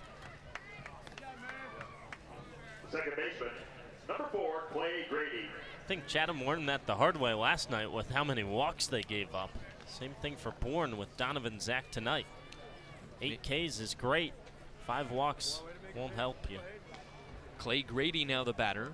9-hole hitter and right-hander. He bends back out of the way of a breaking ball that curves in there for strike 1. Chatham on top, 2-1. Top of the 5th inning here from Veterans Field. with one out and the bases empty. Murphy shakes the sign, now finds the one he wants.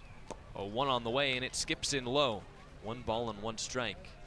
Cotton candy skies and a sunset here at Veterans Field paint the area above the playing surface. We didn't have a great sunset yesterday, but this is A1 on Cape Cod. 1-1. That's in there for a strike. Fastball slices the outside corner at 93. 1-2 the count with 1 away. Grady struck out swinging back in the third. The third strikeout victim of the starter, Kyson Witherspoon. 1-2 delivery. He swings and pops it up foul, back behind home plate to stay alive. Maybe the highlight for Kyson Witherspoon was the fact he didn't walk anybody. After Chatham walked 8 yesterday, none so far today. Another 1-2. A swing and another pop-up foul. Again, back over the Bourne dugout, still 1-2 the count.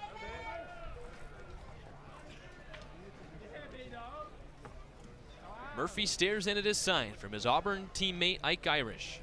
He shakes, peers in even further, and now finds the one he wants. 1-2. Swing and a miss, he struck him out. Went to the breaking stuff on the outside corner, and it's enough for strike 3. Let's take a look at some MLB scores as presented by Mahi Gold Outfielders as the top of the lineup comes up for Bourne. Outfielders or outfitters, whichever way you want it. Well, it's baseball. It is. Changed the name slightly, still a sponsor. Outfitters. Chris Stanfield takes high, 1 ball and no strikes. Phillies up 8-1 in the 7th on the Padres, trying to bounce back from a loss yesterday. Chatham A alum Connor Joe in action with the Pirates tonight, leading 4-1 over the Reds, bottom of the 5th. 1-0 on Stanfield, who's 1 for 2. And the right-handed leadoff hitter cracks it on the ground towards second. Lodis over to his right, fields on a knee and throws low, and Cantwell digs it out. He scoops it up in the split, and it's enough for the 3rd out of the inning. We are halfway home here on the Cape Cod Baseball Network. Chatham leads Bourne 2-1 as we head to the bottom of the 5th. Here in the top of the 5th inning, no runs on no hits, a couple of strikeouts, and Bourne goes down quietly. Bottom of the 5th coming up. We'll be back on the Cape Cod Baseball Network. The Cape's leader, sports radio play-by-play. Go A's! Chatham on TRC, Cape Cod. Oh, we're halfway there. Oh, living on a prayer. Take my hand, we'll make it, I swear. Oh, living on a prayer. Johnny's got his 6-string high. Now he's holding in when he used to make it talk so tough. It's tough. Cheetah dreams of running away. She cries in the nighttime and whispers, "Baby, it's okay."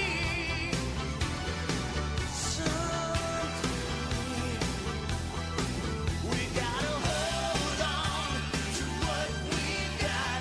It doesn't make a difference if we make it or not. We got each other, and that's a lot for love. We'll give it a shot. Oh, we're halfway there. Oh, living on a prayer. Take my hand, we'll make it, I swear. Oh, living on a prayer. Living on a prayer. We roll on to the bottom of the 5th inning. 2-1 Chatham on top of Bourne here at Veterans Field. And for Chatham, it is 3-4-5 in the order. Jaden Davis, Ike Irish, Iva Arquette to the plate. As the reliever, Braden Reisdorf, stays on the mound for Bourne. First pitch to Davis is a strike on the outside corner with a fastball, 0-1. Reisdorf came in the 4th in relief of the starter, Donovan Zach. He did his job, he stranded the bases loaded, but not before 2 came in. As Davis takes another one that is a little bit off the plate outside. That evens the count at a ball and a strike. Reisdorf from the windup holds his tan glove above his belt. 1-1. Swing and a pop-up foul from Jaden Davis. He hooks it over the Bourne dugout. 1 ball and 2 strikes.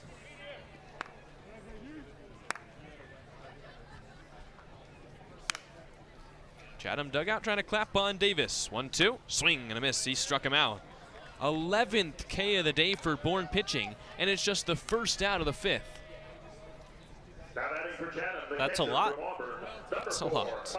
Chatham struck Still out. 0 hits. Still no hits. Chatham struck out 13 times in 9 innings yesterday. The tally's already up to 11. I might start rooting for the no-hit win. I think that'd be pretty cool. Chatham is on top 2-1 despite not having a hit on the scoreboard. Ike Irish swings and fouls it straight back. Got a pitch in his kitchen. Just got underneath it, fouled it back to the netting, 0-1. Andrew, what are the Cape Cod League scoreboard looking like? Give me a second. 0-1. That is in there for a strike. 0-2. I'm getting there. Cape League scoreboard presented by Sweet Tomatoes Pizza here in the bottom of the 5th. 1 second. 0-2 to Irish, way outside.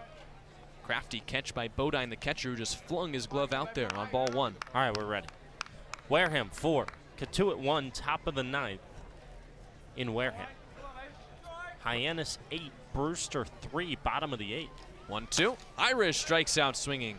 12 Ks, still no hits. Now batting for the Anglers, the shortstop from the University Andrew, I put pink in my scoreboard with a highlighter for every strikeout, and my book is looking like a Barbie dream house. It's looking like the sunset a few minutes ago. Just fading out behind center field. Iva Arquette, one of the lone A's to reach today, steps up, and he takes a strike center cut with a fastball at 94, 0-1. I have a black pen that's used for strikeouts, so mine is a little less colorful than yours right now. It's a black hole. 0-1. Be nice. Arquette checks his swing, and he might have gotten hit with it, shaking his hand in pain, but home plate umpire Ron Starziak throws his hands up and says foul ball. So instead of a runner at first, it's a foul ball to make it 0-2. Sheets emerges from the dugout. Ramon Orozco comes in from his perch as the third base coach. Chatham's head trainer heads out to check on Iva Arquette. Gives us a chance to check on the rest of these Cape League scores. I was going to say, I mean, if you could maybe flop that you got hit by a pitch, but you probably don't get the trainer all the way out there just to try and prove that you got hit by a pitch if you didn't get hit.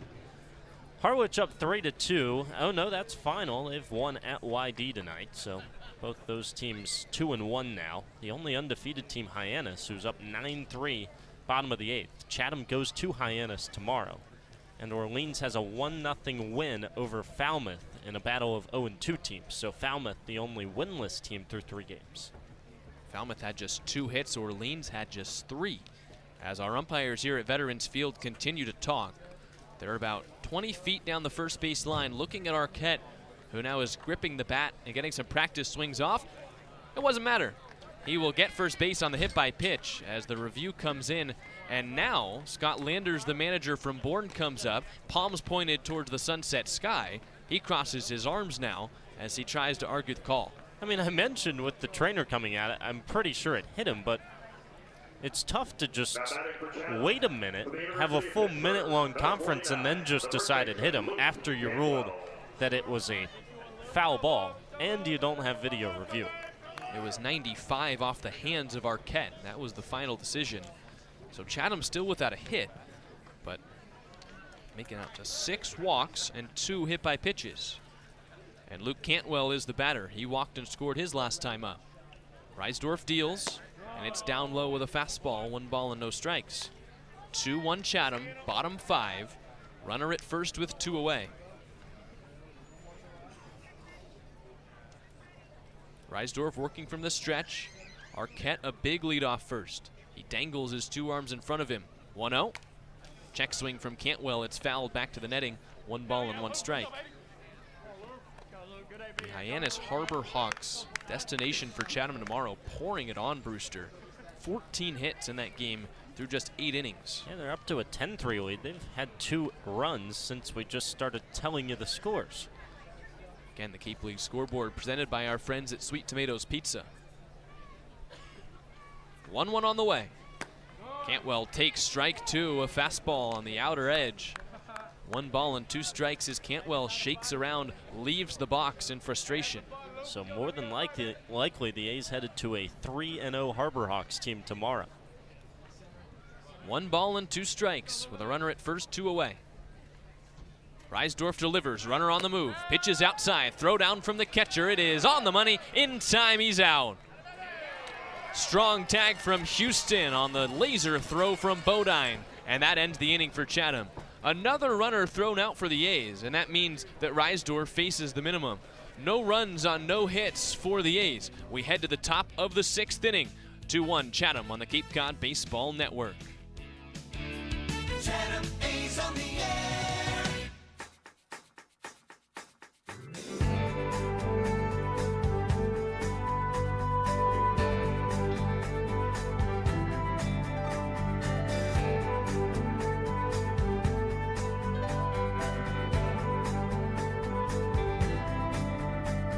I got so down and out in Frisco, tired of the pills and the rain.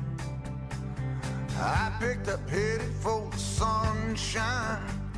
I left a good thing behind. Seemed all of our love was in vain. Now my baby's coming in on the Tucson train.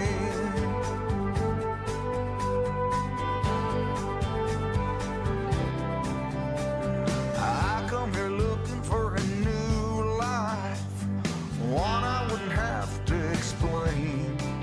Now that voice that keeps me awake at night, when a little piece would make everything right. If I could just turn off my brain, but now my baby's coming in on the Tucson. 2-1 Chatham as we enter the top of the 6th inning. 2-3-4 coming to the plate for the Bourne Braves, trailing it by 1. Merrick Houston, Caden Bodine, and Braden Holcomb. Righty switch righty against Hayden Murphy, the right-handed reliever for Auburn, who stays out for the A's. Murphy stares in, having trouble picking up the signs from Irish. He finds it and throws. And a first pitch curveball bends the knees for strike 1. Andrew, it looks like because of the darkness, the pitchers are having trouble finding the signs from Irish. 0-1. There's another breaking ball in there for strike 2. So I actually talked to Logan Poteet out of Vanderbilt, who caught most of the game last night for Chatham. He said he felt comfortable till about the 6th inning. 0-1. Swing and a dribbler foul. Back behind home plate to stay alive. He was calling his own game for about the first 4 innings. Then the dugout took over, and he said the AirPod mechanism that they've been using wasn't working. So they were having to signal it in from the dugout to him. Another 0-2. Swing and a pop-up behind home plate foul. Still no balls and 2 strikes. First batter here at the top of the 6th. Merrick Houston is the hitter. The right-handed hitting shortstop from Wake Forest, to 2 for 2 with 2 singles. 0-2 again. Swing and a ground ball towards second. Lodis charges to his right. He fields, he throws, and it's in time for out number 1. Poteet went on to say that he probably got crossed up 3 or 4 times in the last 4 innings of last night's game. Said that his pitchers were just struggling to see the fingers he was putting down with the signs. He was a little frustrated today, and I joked with him he might have to put some nail polish on so they can see it out there.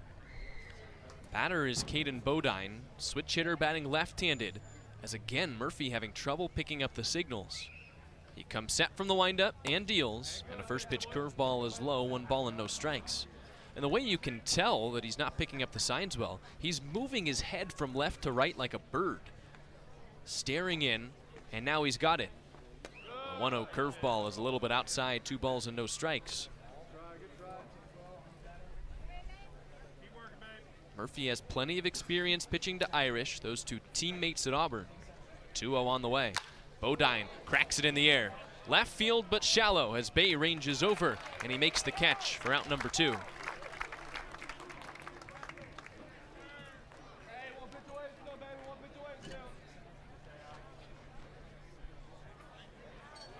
And I believe they're giving Caden Bodine first base. They've called interference on the catcher Irish, I believe. Umpires haven't really thrown their hands up at all or offered any kind of signal. But Caden Bodine stands at first. So we will assume for now it's catcher's interference. did look like solid contact and the ball died a little bit. Could be because Irish's glove was in the way of the swing. Yeah, the home plate umpire gave 1 point to the catcher, so that's what makes me think catcher's interference.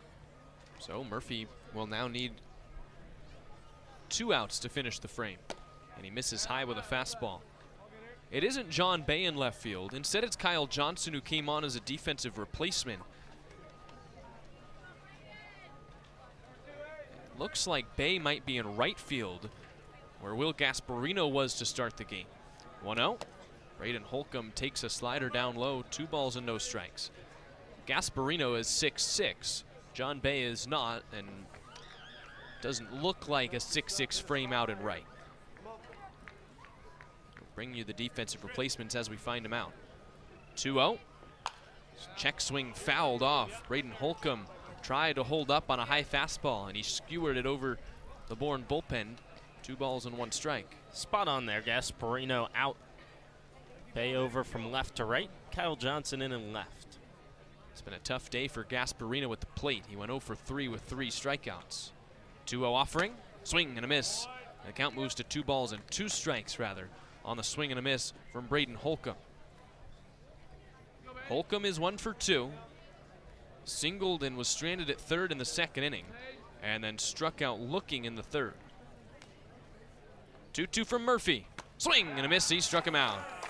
Holcomb goes around and he Ks for the 2nd time. 2 away in the top of the 6th.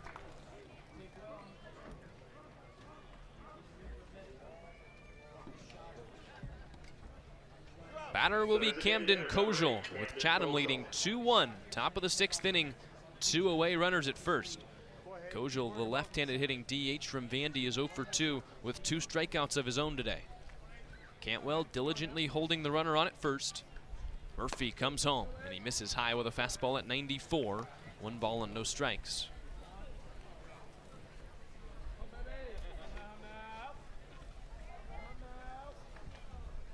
Murphy, a 4-pitch pitcher, comes set at the belt. 1-0. Swing and a miss.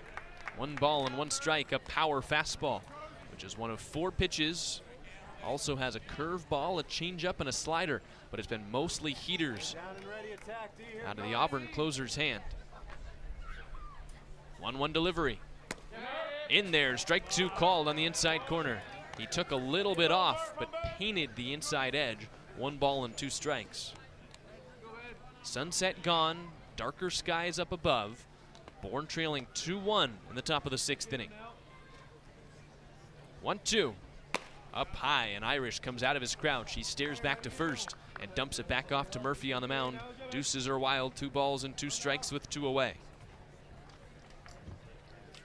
Middle infield pushed back a bit. Arquette and Lodis, the shortstop and second baseman, near the outfield grass.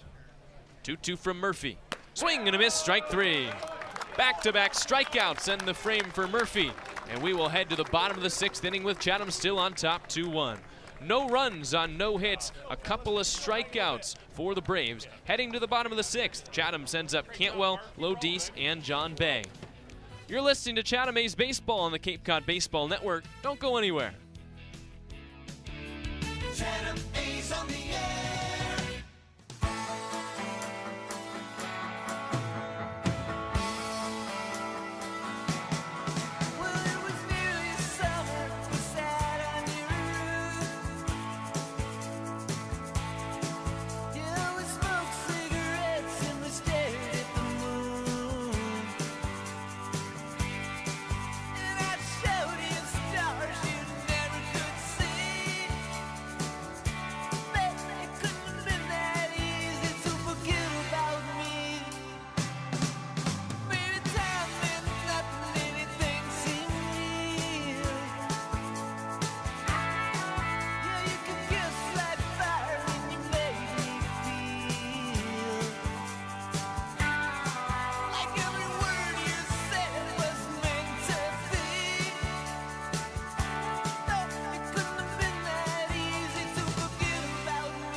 Hi, this is Pierce Shores from the University of Alabama. You're listening to Chatham A's Baseball with Andrew Selover and Jack Smith on the Cape Cod Baseball Network.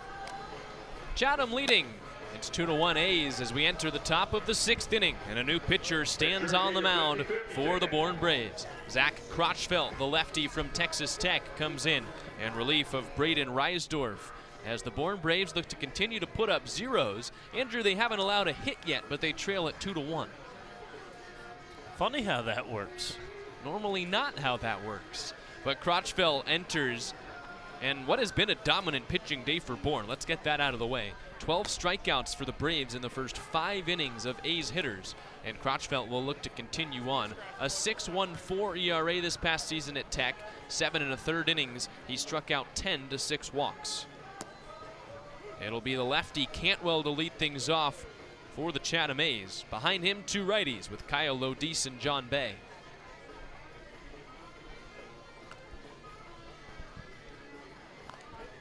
Solid crowd still on hand here at Veterans Field. Sprinkle of fans out on the berm. The cars active on Depot Road. The bleachers that are behind home plate and down the lines towards the dugout are still littered with fans, mostly full. As the A's fans still looking for the first home win for Chatham here in 2024 after the A's dropped their home opener yesterday to the Whitey Red Sox. It was by this same score but reverse as Cantwell steps in and he takes high with a breaking ball. 78 miles an hour, 1 ball and no strikes. It was the Red Sox who won the 1-run game 2-1. Crotchfeld kicks and deals, and Cantwell again takes high, 2 balls and no strikes. First baseman from Pitt walked his last time to the plate. That was in the 4th. Came around to score the 2nd of 2 Chatham runs. 0 for 1 with a strikeout. 2-0. Up high once again. 3 balls and no strikes.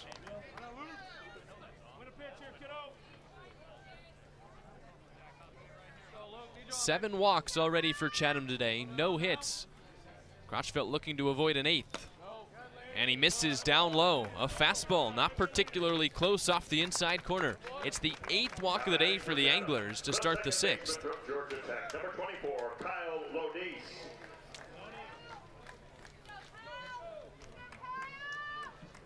Kyle Lodise will hit now. He is yet to register an at-bat. 2 walks for Kyle Lodise. Back in the 2nd, he made his way to first and was stranded there. In the 4th, the inning when Chatham scored 2 runs, he was the runner stranded at 3rd with the bases loaded. Short lead for Cantwell, the lefty. Crotchfeld deals. Lodise squares around a bunt and spins out of the way of a shoestring fastball. 1 ball and no strikes.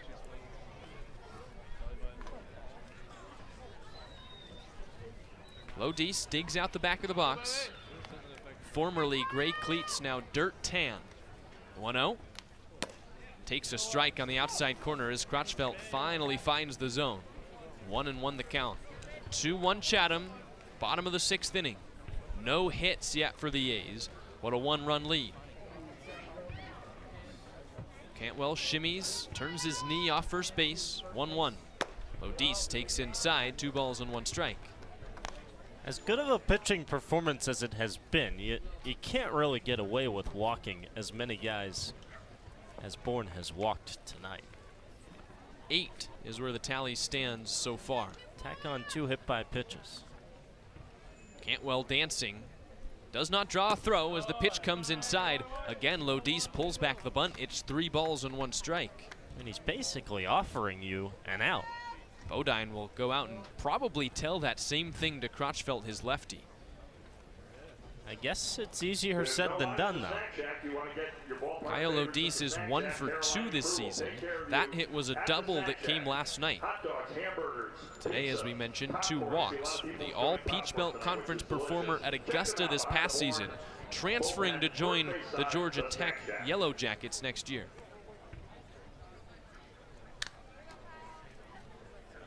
Bodine returns back to his spot behind home, enters his crouch, puts his black glove down right behind home plate, and sets his target for Crotchfeld. Here's the delivery. It's right there at the bottom of the zone. A dart throw from Crotchfeld for strike 2. The count full with John Bay, the new right fielder, standing on deck. Right on left matchup here as Lodise looks to come through. 3-2 offering. Instead, it's a pick back to first. A nice lefty move from Crotchfeld. Chases Cantwell back to the bag. Lodis hit .369 this past season for Augusta. 49 runs batted in on 14 homers.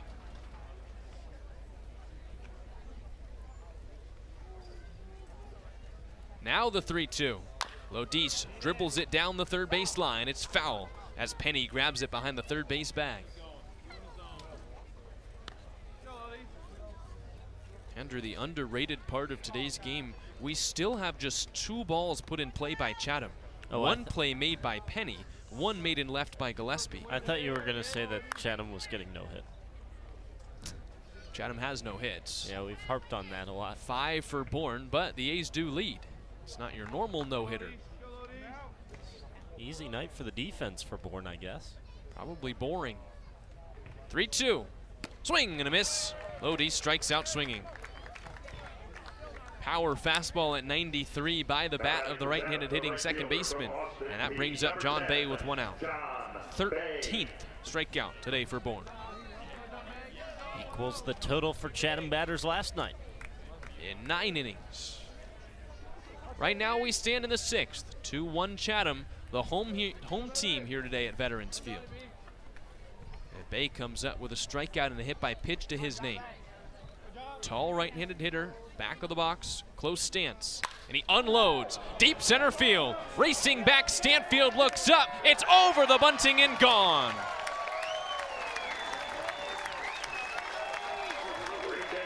It took 6 innings, but Chatham has its first hit, and it's the first home run for John Bay of the summer. 4-1 A's in the 6th.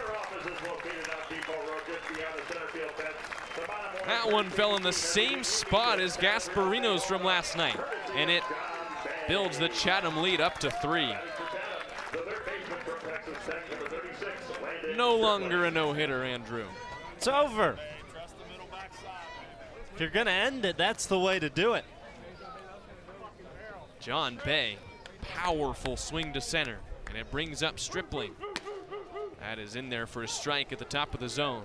Crotchfeld comes right back in, and you hear Bay, one of the Austin P hitters, riling up his dog pound teammates in the bullpen. 0-1 from Crotchfeld, and Stripling takes a skipper back to the backstop.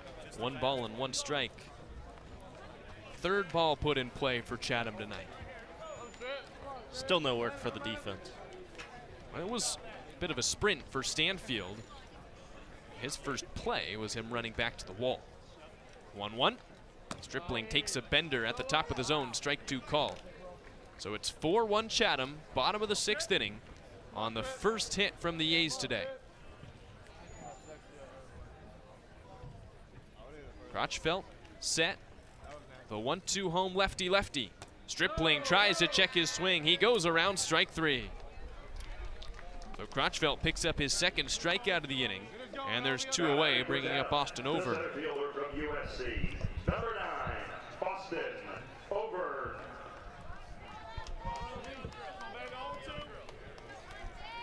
John Bay, the home run in the 6th inning here at Veterans Field.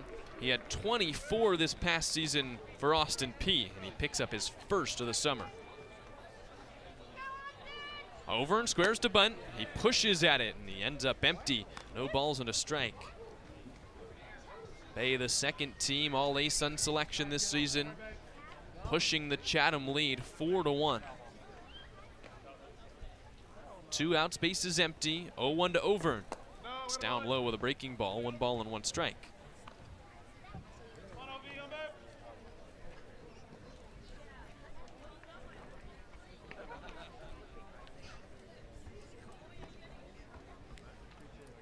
One. Over and swings and misses. Well late at 92. A ball and 2 strikes with 2 away. Over today has walked twice and struck out once. 8 walks, 2 hit by pitches. Now just 1 hit for the A's, who lead at 4-1. Crotchfeld set.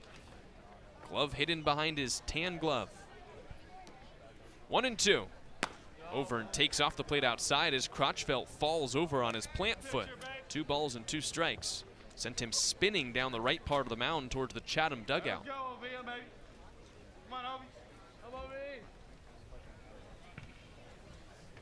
Two balls, 2 strikes, 2 outs, 2 runs in for Chatham in the bottom of the 6th. Crotchfelt deals. Over and shoots it the other way, foul and out of play. Still 2 balls and 2 strikes.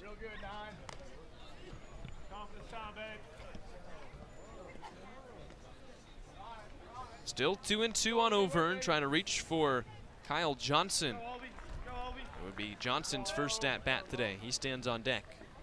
Another 2-2. Overn golfs it into center field. It's falling for a base hit. Stanfield cuts it off in the gap. Chatham has its second hit. It's a single from Austin Overn with 2 away. Stop batting for the Anglers, the left fielder from Duke. Number 27, Kyle. Got underneath it just slightly and sent it into center field at 79 miles an hour off the bat. But Chatham will take its second hit and put its fastest runner at first. That brings up Kyle Johnson. In Will Gasparino's spot, it was 0 for 3. Johnson gets his first plate appearance. Overn dancing off first. Crotchfelt, the lefty, looks there. He now sets his sights on Johnston.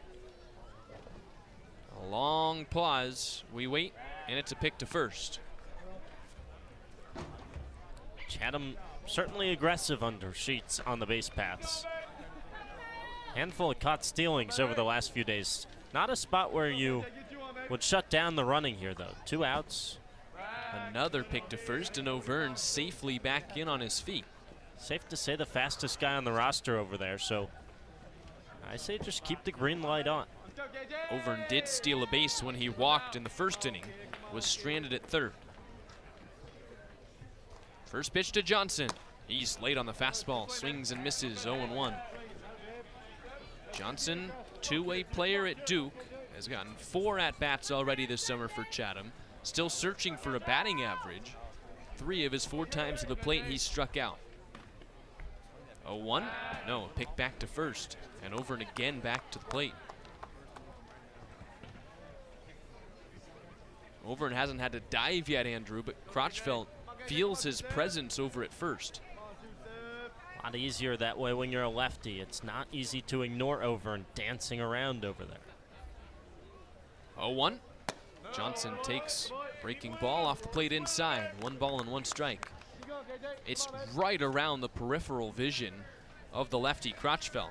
Even if he's trying to ignore Austin Overn, the dancing and the flash of the white uniform will catch his eye. He's not doing too much to ignore him. He's staring right at him a lot of times. Quick look, now he throws. Johnson again late, swings and misses 1 and 2. It's good work there. Speed up the tempo to the plate.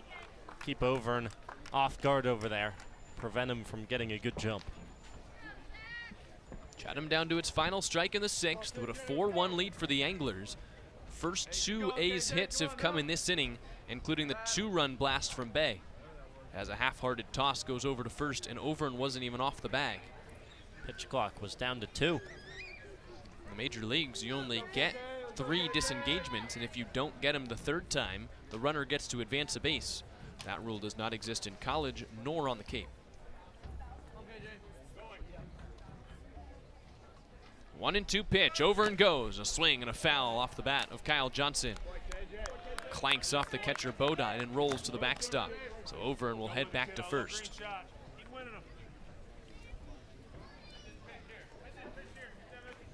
Johnson got just 75 at-bats this season for the Blue Devils. Had 19 hits, 253 average with 3 home runs.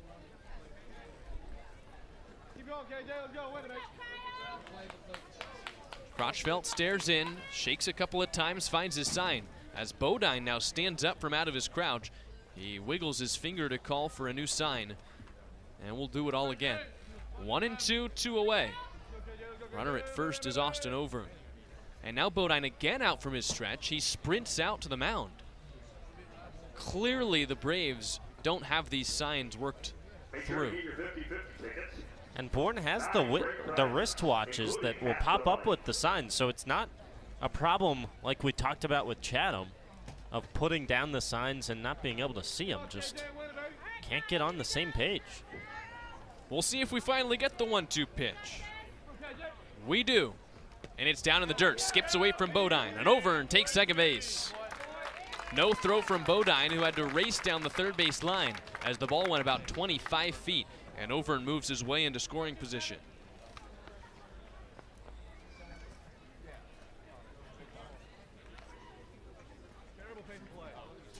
(4-1) Chatham, and a chance to add if Kyle Johnson can come through with 2 balls, 2 strikes, and 2 outs on the scoreboard. Overn, enough speed that will surely score on a base hit. Outfield plays deep against Kyle Johnson. Crotchfeld's 2-2. Overn takes off for third. Bodine throws down. It's late, and Overn safe. The fastball was high, and the count moves full as Austin Overn sprints his way to third. Second stolen base of the day for the USC center fielder. It's one of the 4 A's. Under Sheets are going to be aggressive. Chatham keeps going. Johnson battling 3-2, trying to reach for Davis, who's on deck. Here's the payoff. Swing and a miss, strike 3. So that ends the inning as Chatham strands Austin Overn at third, but the A's do get 2 runs on 2 hits. The big one came from John Bay, his first home run, and the A's second of the summer, puts the Anglers up 4-1. We head to the top of the 7th with Hayden Murphy coming back out. The A's up 4-1 on the Cape Cod Baseball Network. Chatham A's on the air.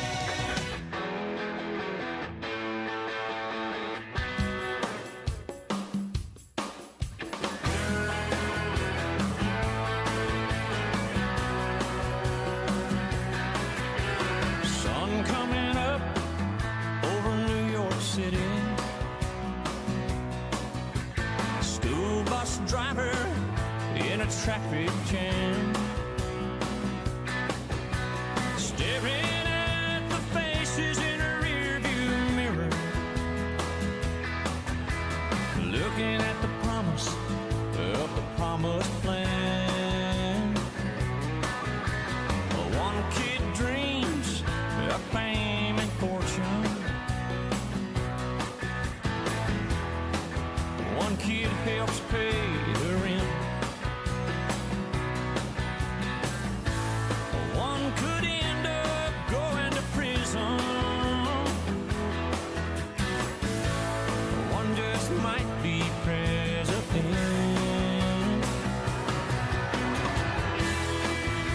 Only in America, dreaming in red, white, and blue. Coming to you live high atop home plate at Veterans Field for the top of the 7th inning as Chatham leads Bourne 4-1. Hayden Murphy stays on the hill for the Anglers. He'll face 2 lefties and a righty. Garrett Michelle, Jack Penny, Davis Gillespie, the 3 to the plate for Bourne, looking to answer the 2 runs put on the board by the A's in the bottom of the 6th. As the first pitch is high to Garrett Michelle out of the hand of Hayden Murphy, 1 ball and no strikes. Paramount that Chatham throws up a 0 or at least has a productive shutdown inning after scoring. But Murphy misses outside, 2 balls and no strikes. The A's went 5 innings without a hit before 2 in the bottom of the 6th inning. Now Chatham pitching, bigger lead, 4-1. 2-0, swing and a miss. Michelle was late on the fastball at 91, 2 balls and 1 strike.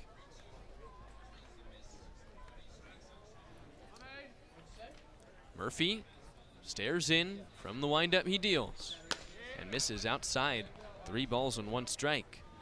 Andrew Chatham has yet to walk a Brave today. Much better from yesterday with this staff. 3-1 the count. Murphy starts his windup, brings it home. Swing and a tapper foul. Goes off the glove of Irish and back to the backstop. And the count moves full on Michelle, who today is 0 for 2 with a ground out to second and a strikeout swinging.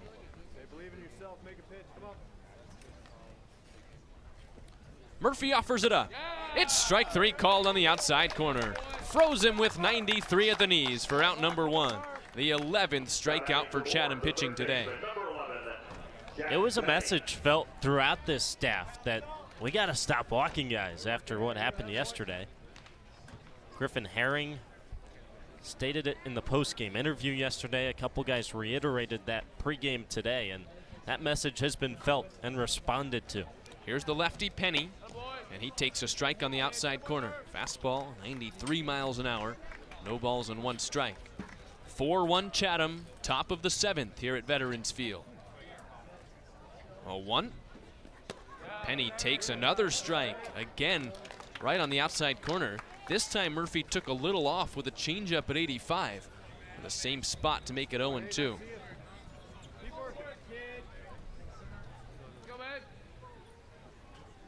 Oh, 2 from Hayden Murphy. Chopped foul down the third base line, and the count stays where it is. No balls and 2 strikes. Penny today has flown out to center and grounded out to short. He's 0 for 2.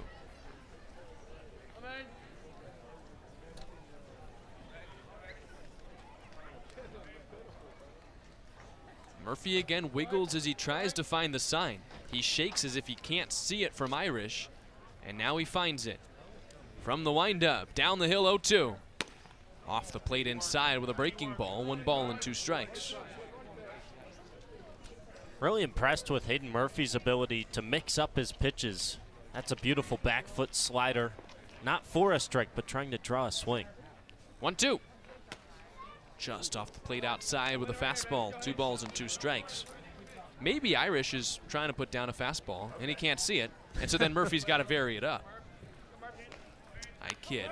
Murphy has used every pitch in his 4-pitch arsenal. Here he comes, 2-2.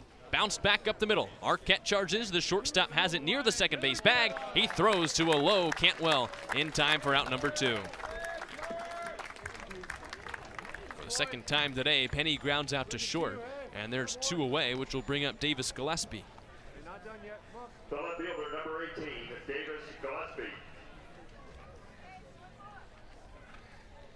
Gillespie today has doubled and scored Bourne's only run and struck out looking. First pitch he sees from Hayden Murphy. Swings and misses. No balls and a strike. 93 just powered right by him. And Murphy continues to pour it in past the Braves. He's right back home, 1-1. Rather 0-1, and that misses to move the count to a ball and a strike. Curveball, it looked like, above the letters. 1 ball and 1 strike to count. 2 outs, nobody aboard. Murphy shakes and deals. Swing and a miss. Another fastball above the zone. Gets Gillespie to nod back at him, as if to say, I'll be ready for the next one. But he's down to his final strike, 1-2. Back atop the hill quick. 1-2 pitch. Way high. 2 balls and 2 strikes. One of the fastest pitches we've seen from Murphy today at 94. It's not a ton. Hasn't touched 95, but deceptive and lively. Pumping it past bats. 2-2 from Murphy.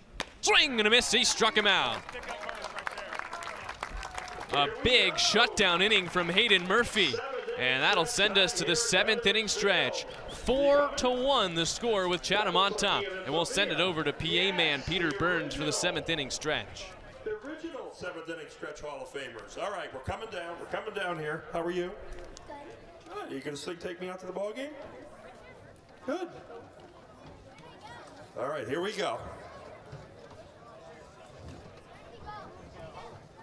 All right, our singers tonight are Ben, Vera, Burke, Sawyer, Ella, Cooper, Robbie, Sydney, Allie, Nathan, Ian, Sophia, Brooks, Sophia, EB3, Annabella, Cooper, Milla, Soleil. Are you ready? Okay, let's get in. Let's get in. Okay. Oh, hi. How are you? Good, good. However you want to do it. What's your name? Brooks. All right, Brooks, are you ready? Is everybody ready? All right, on 3. Are you in? Okay, no, you're not in. Okay, that's okay. It's okay. All right, on 3. A 1, a 2, a 3. Take me out to the ball game. Take me out to the crowd. Buy me some peanuts and Cracker Jack.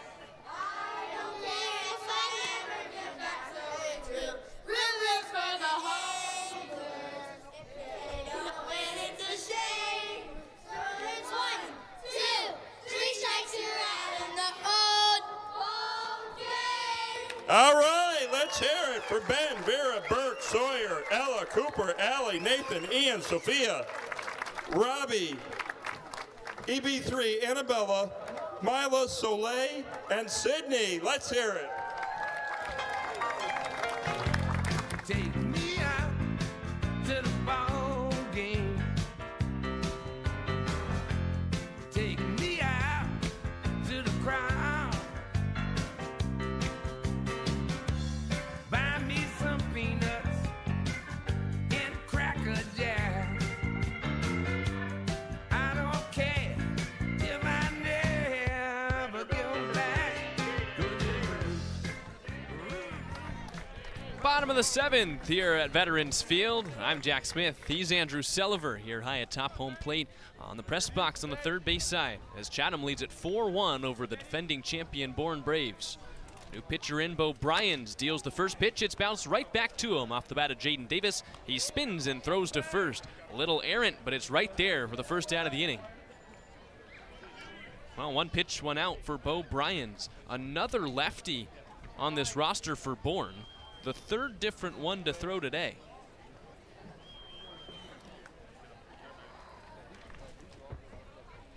Bryans, who's already a third of an inning into his outing, enters in relief of Zach Crotchfeld, who was also a lefty, gave up the first 2 hits today for Bourne. Now here's Ike Irish with one away and the base is empty. And the lefty catcher takes it a little bit high and it bounces off his fellow catcher Bodine and back to the backstop. Seems dangerous, Andrew. I mean, right at him, and he's just didn't catch it. Not the first time we've seen that at Veterans Field this year. 1-0. Irish squares to Bunn, and it's a fastball that backs up Bodine off the outside corner. Looked like he found it late and then finally got his glove to it. It's clearly something deceptive. We talked about what Logan Poteet had to say. Really tough out there for the catchers the last 2 nights. 2-0. There's a strike to Irish. It's right in there at 92 miles an hour, 2-1. Bo Bryans from... And not a fun spot to be in if you're a catcher and you don't have confidence in being able to catch the ball or see the ball. Irish probably looking back at him like, I've been dealing with this for 2 innings. 2-1. Backs him up once again. A fastball off the plate outside. 3 balls and 1 strike. I feel your pain. Irish is 0 for 3 today. Had 2 hits and 2 walks in Chatham's opening day matchup against Wareham, and he hasn't reached since. 3-1 offering. Irish takes a front door breaking ball in there for strike 2. So the count moves full. 1 out, base is empty with Chatham on top 4-1 in the 7th. Bo Bryans from Jones County Community College comes home. Irish goes down swinging. He chased the breaking ball off the outside corner, just didn't pick it up. And that's the second out of the inning. Andrew, you know what I'm going to say. 16th strikeout for Bourne. I mean, how many outs have there even been? Like 20? I think that's right. Good math. Yeah. 16 of 20. Still got Chatham's in front 4-1. Didn't have Mad Libs. I got math. Iva Arquette the batter, and the right-handed hitting shortstop takes upstairs, a ball and no strikes.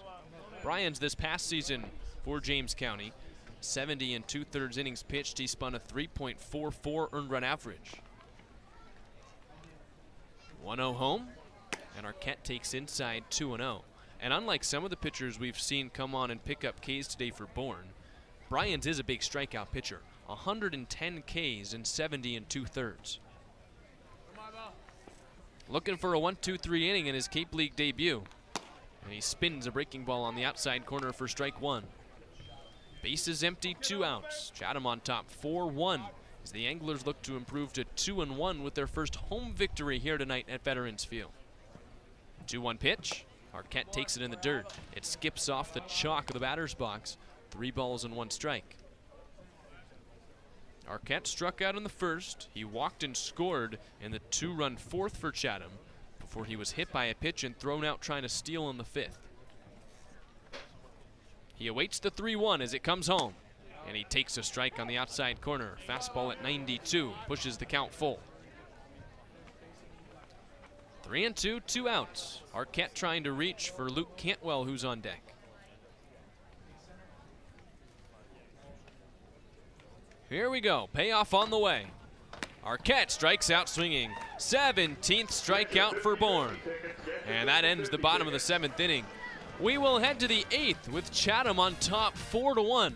2 runs in the 4th for the A's, 2 runs in the 6th on the John Bay home run. And the 17 strikeouts can't even be the main part of the story for the Braves, who have a couple of innings to fight back, trailing it by 3.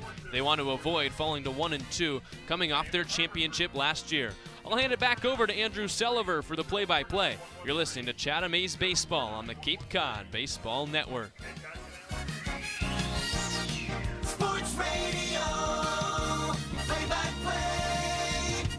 Go A's! Chatham on GRC.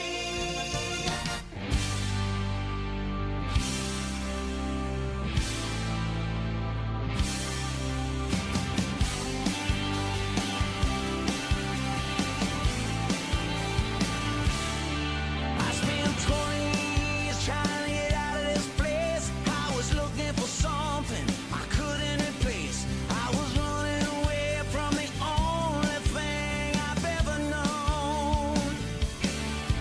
Like a blind dog without a bone, I was a gypsy lost in the twilight zone. I hijacked the rainbow and crashed into a pot of gold. Been there, done that, I ain't looking back. The seeds I've sown, saving times, spending too much time on the telephone. Who says you can't go home? Who says you can't go home? There's only one place they call me one of their own. Just a hometown boy, born a rolling stone. Who says you can't go home? Who says you can't go back? Been all around the world, and as a matter of fact, there's only one place left I wanna go. Who says you can't go home? It's alright, it's alright, it's alright, it's alright, it's alright. I went as far as I could. I tried to find a new face. There isn't one of these lines that I would erase. I lived a million miles of memories on that road. Every step I take, I know that Chatham is 6 outs away from a first home victory in 2024, and the Anglers turn it over on the bump to Carson Ligon out of Mississippi State. The right-hander takes over for Hayden Murphy here in the 8th. He starts Clay Grady out with the ball outside, 1-0. Final line for Hayden Murphy. He goes 3 full innings tonight, does not allow a hit. He faces 1 over the minimum. 1-0 is cranked high in the air, foul territory, and out of play, first base side, 1-1. Murphy's only base runner allowed came on a catcher's interference back in the 6th. Doesn't allow a run, doesn't walk anybody, and strikes out 6. 1-1 from Ligon. Bounced in front of the plate, a little dribbler. The pitcher has it, he fists it to first. A one-hopper that's dug out for the first out. Nice play by Luke Cantwell at first. He's made some nice stretches on balls, and this time he had to pick it in the dirt. First time we've really seen a Chatham first baseman have to go down, and he made a perfect play. It was a weak roller halfway between the plate and the mound, and Ligon really never had a grip on it. He kind of palmed it over there. First pitch to Stanfield, rises high, ball 1. How about the performance from Hayden Murphy, though? I mean, outside of the catcher's interference, it's almost 3 perfect innings. He decided to join in on the strikeout party. 1-0. Cut on and missed. Change up in the dirt. Really fooled Stanfield. I don't know if it's something about the darkness here at Veterans Field, the lighting. There have been 29 combined strikeouts in this game. 1-1 is in the dirt. 2-1 the count. That's a lot. A few more than a lot, actually. Understatement of the year. Might be the most in a game all year this summer. 2-1. Popped in the air, first base side, tailing towards the fence. Cantwell gives it a look, but he watches it land atop a tree outside of the playing field. Might have gotten stuck up there. We got a bunch of people looking up into the tree. searching for a souvenir. Not sure if anybody got it. Runs the count to 2-2 on Stanfield. He's 1 for 3 today. Singled back in the first. Has 2 ground outs. The 2-2 is a breaking ball that lands for strike 3 looking. Boy, Stanfield backed out of the way of it. He thought he was getting hit, and it broke from his body right over the heart of the plate. He knew it. He walks right back to the first base dugout with the 30th strikeout between the two squads in this game.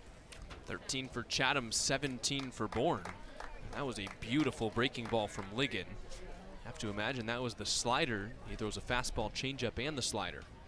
And his first pitch is a changeup for strike 1, taken by Merrick Houston. He's 2 for 3.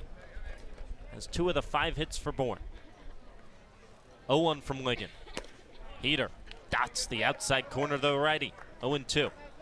1 run on 5 hits, no errors for Bourne. 4 runs, 2 hits, no errors for Chatham. Top of the 8th, nobody on, 2 outs, the 0-2 pitch. Bounces in. This season with Mississippi State, Ligon went 1-0, a 4.56 ERA in 23 innings pitched. Spent 2 years at Miami before transferring into the SEC. 1-2 is a fastball. Laced right back up the middle. It skips in front of Auvergne in center field. It's a 2-out base knock for Merrick Houston.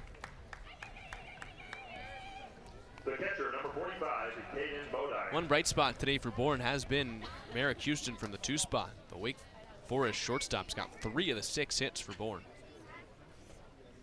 Thought he singled home a run back in the first, but Will Gasparino gunned out Chris Stanfield on a relay with Luke Cantwell at the plate. First pitch to Bodine is taken low, ball 1. Each of the first 3 years at the collegiate level, a sub-5 ERA for Ligon. He was a starter his first 2 years with Miami. 1-0 is in there. Fastball for strike 1. He appeared in 26 games, 25 of them starts across 2 years with the Canes, and completely transformed to a bullpen arm this year. Did not start a game. 1-1 pitch is hit high in the air, foul down the third base line, tails towards the netting, and it lands down on the warning track, but no Chatham A was close enough to make a play on it. By the end of his time at Miami, he was the Hurricanes' ace. He was in the rotation from day 1, but he worked his way up to being the Friday guy. So it hit Miami extra hard to see him hit the portal. Completely changed his role, but was still effective for the Bulldogs this year. 1-2 pitch from Ligon is popped up, back over the netting, and back well out of play. Helped Mississippi State reach the regionals. Lost in a loaded Charlottesville, Virginia regional. Now he's testing out his luck on Cape Cod. First outing in a Chatham jersey, trying to pitch a scoreless 8th inning. 1 on, 2 outs, a 1-2 count to Bodine, and the pitch is high, a fastball that brings Irish to his feet. He slings it back to his pitcher Ligon. That came in at 95, but well upstairs. Deuces are wild, top of the 8th. The 2-2 pitch is just flicked back to the screen. Bodine tonight, a strikeout in the first. He was hit by a pitch in the 3rd. And he seemingly grounded out in the 6th, but then it was road catcher's interference, and so he reached. Dollar Dog announcement doesn't have many people moving out of their seats. They want to see the end of this at bat. It's too bad I've got a headset on. You can leave. Wow. 2-2 is laced foul the other way. I'm just looking out for you. If you want a Dollar Dog, you can get a Dollar Dog. Sure, but I thought you were. that's what you meant. I thought you were full from your 2 hot dogs after the game last night. But these ones are only $1. How much were the ones last night? Long walk. 2-2. Up and away. Can't run full. About 340 feet from home plate to the left field fence. Yeah. Worked off the calories. That's how that works. That's how we like to think that works. Ligon now set at the belly.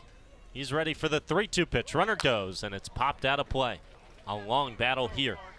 Caden Bodine in the left-hand batter's box. The switch hitter is really making the reliever for Chatham, Carson Ligon, work. One hot dog was a late lunch and the other one was dinner.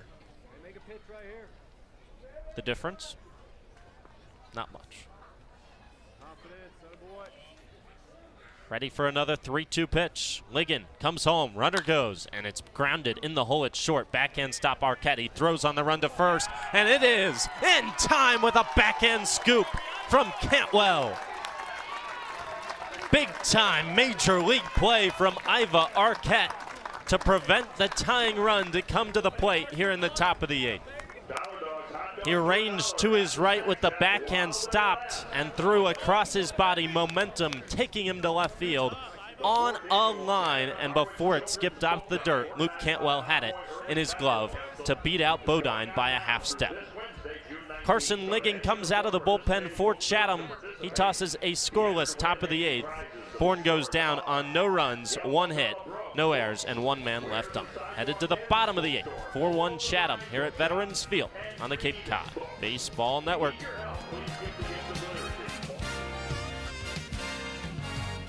Chatham on TRC, Cape Cod. Coming out of my cage and I've been doing just fine. Gotta be down because I want it all. It started out with a kiss, how did it end up like this? It was only a kiss, it was only a kiss. Now I'm falling asleep and she's calling a cab while he's having a smoke and she's taking a drag. Now they're going to bed and my stomach is sick and it's all in my head, but she's touching his chest. Now he takes off her dress. Now let me go.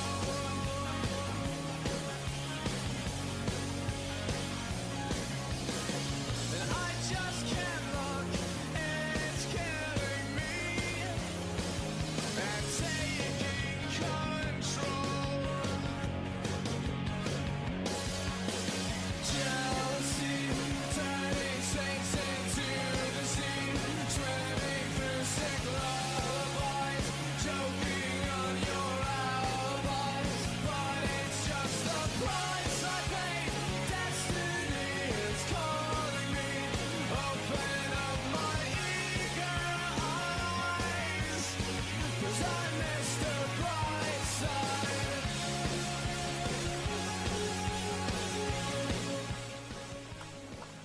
Chatham trying to tack on to what is a 3-run advantage in the bottom of the 8th here at Veterans Field. I'm Andrew Selover. Got Jack Smith with me, unless he goes for a hot dog right now. First pitch to Cantwell. Misses outside for ball 1. Bo Bryan's back on the mound for Bourne. Second full inning of work. Tossed a 1-2-3 7th with 2 strikeouts. Cantwell bounces up and down in the left-hand batter's box and lets the pitch hit him right on the right kneecap. 2 hit batters in 2 nights for Luke Cantwell. Plunked once last night, plunked once tonight. Starting to see how his on-base percentage got so high at Pitt this year. Today, 2 walks and a hit by pitch at Pitt this season. He was hit 18 times. And he walked 57 times. OBP at 515 for Cantwell. It's probably about 800 right now for Chatham. First pitch inside. Ball 1 to Kyle Lodis. Some guys just have a knack for getting hit. Just a ball magnet. Let's see. He was batting .000 with an on-base percentage of 600 coming into tonight. He still doesn't have a hit, but he has 3 times to first. 1-0. Squared around and pulled back. It's a strike on the inside corner. 1-1.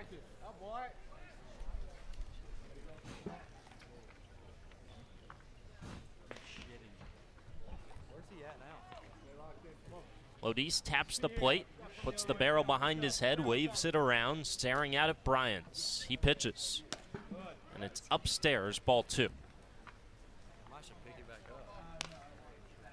4-1 Chatham here in the bottom of the 8th. 1 run on 6 hits for Bourne, 4 runs on 2 hits for Chatham. Defense playing the righty Lodis to pull.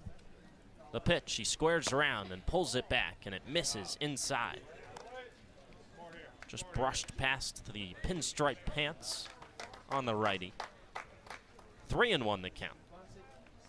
Bryan's in danger of putting the first two on.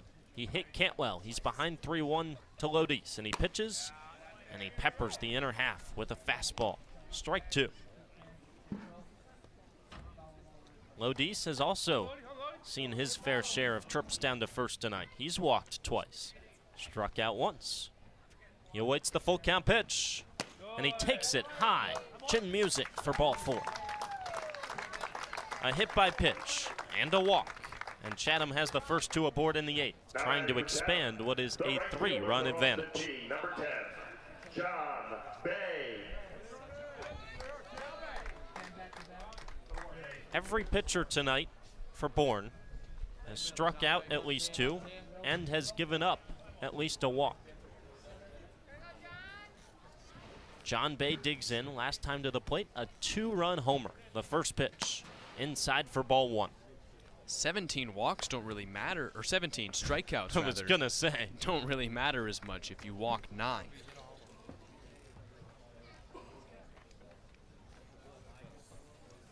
Bryan's a quick glance back to second. His pitch home, skips in, and it caught the front foot of John Bay. 2 hit by pitches, 1 walk, and the bases are loaded. Twice tonight that John Bay has been hit. It's been, I guess, erratically effective tonight for Bourne pitching, but so erratic that it's not put him in a winning position. It's a mound visit for the entire Bourne infield.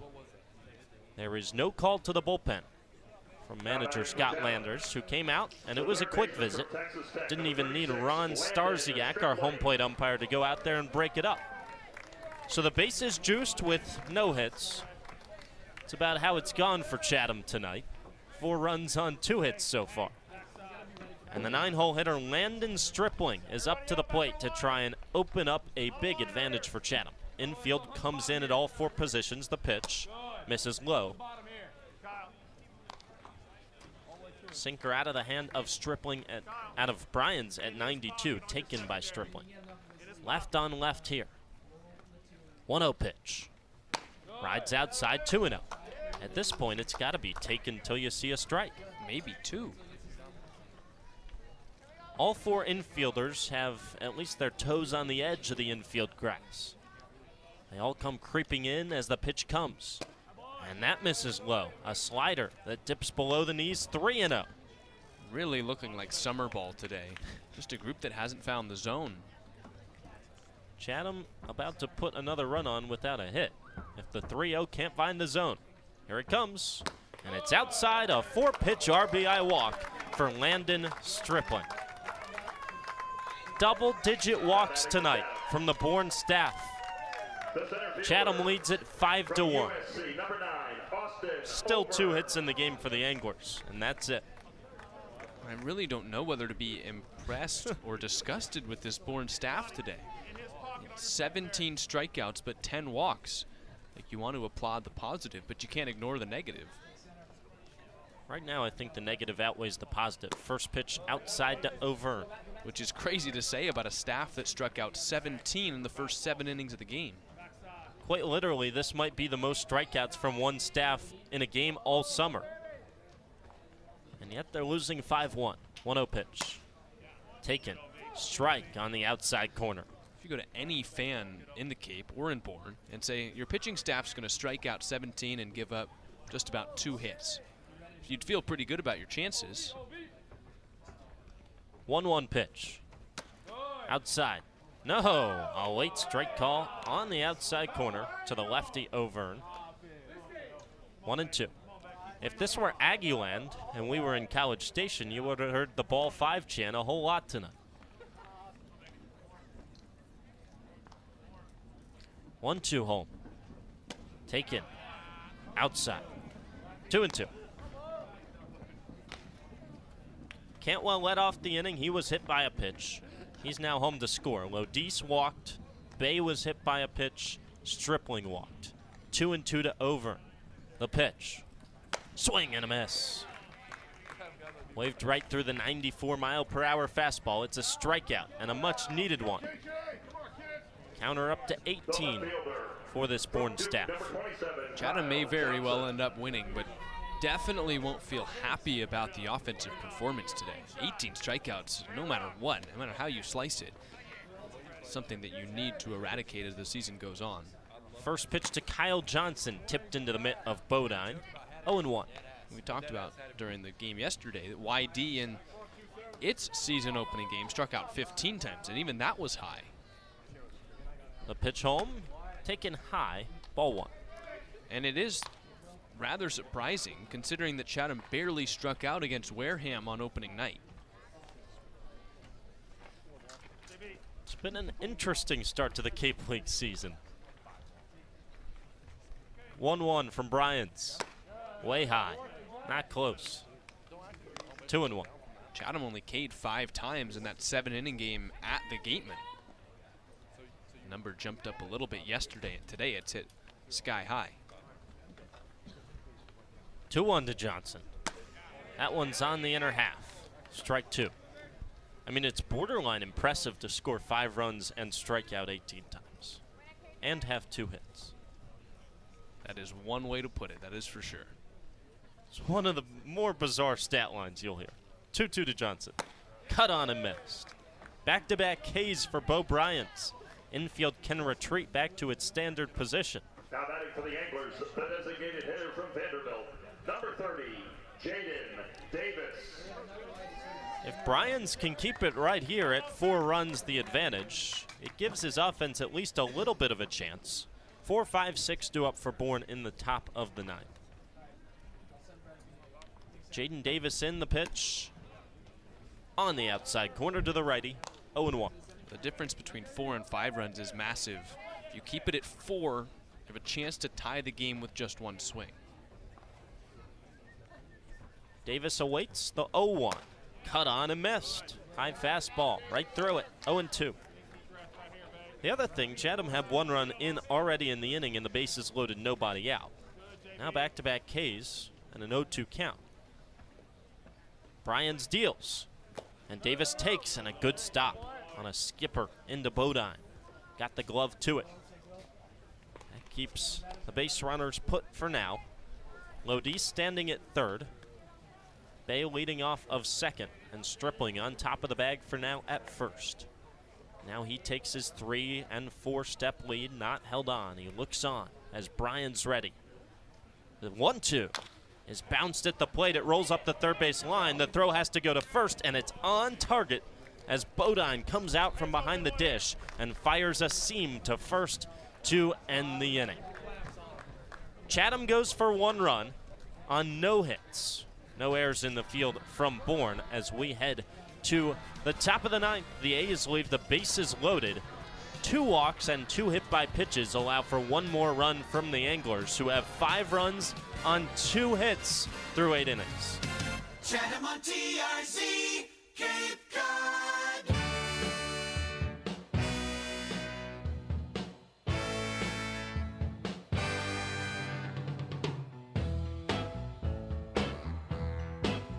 I'm gonna wait till the midnight hour. That's when my love comes tumbling down. I'm gonna wait till the midnight hour when there's no one else around. I'm gonna take you, girl, and hold you and do all the things I told you in the midnight hour. Yes, I am.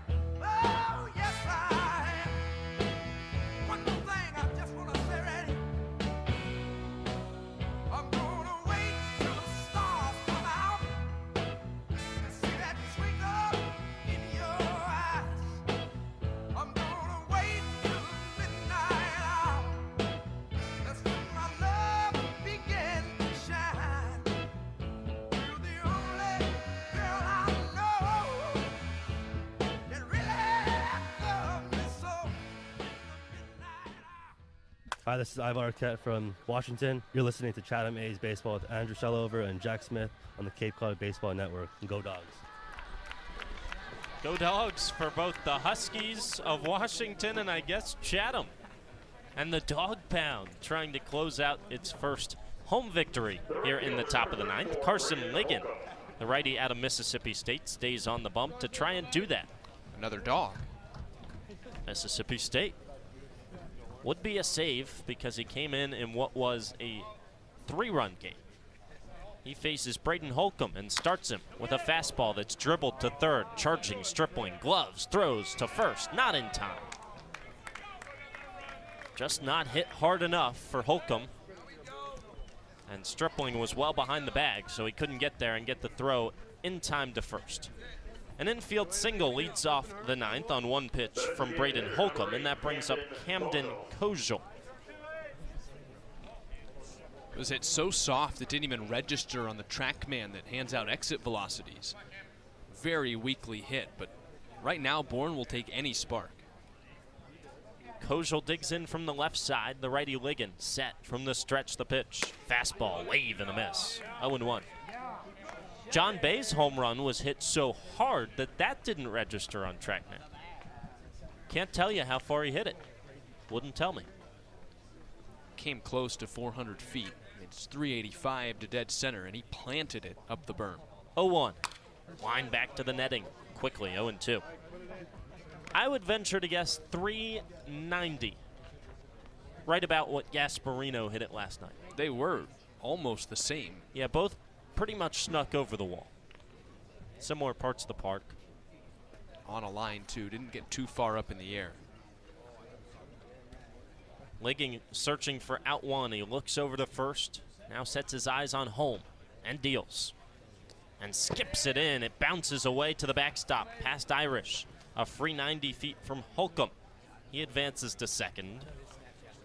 Double play possibility pretty much eliminated here for Chatham. Run at second doesn't truly matter. A's leading at 5-1. Make this pitch right here. Come now, course. 1-2 the count. Ligon deals. And it's a breaking ball, and it tips off the mitt of Irish to the backstop. Another free 90 for Holcomb. He stands at third base.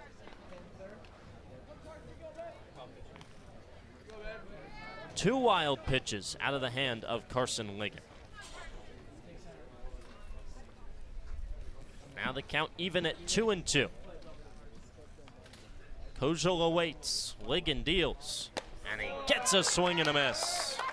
Kojal down on strikes for the first out in the ninth. Chatham 2 outs away. All the talk we've had about Bourne strikeouts, and that's number 14 for A's pitching, and more impressively, still haven't walked a batter. Big improvement in that category from last night. Garrett Michelle cranks the first pitch he sees high in the air and foul, third base side, out of play.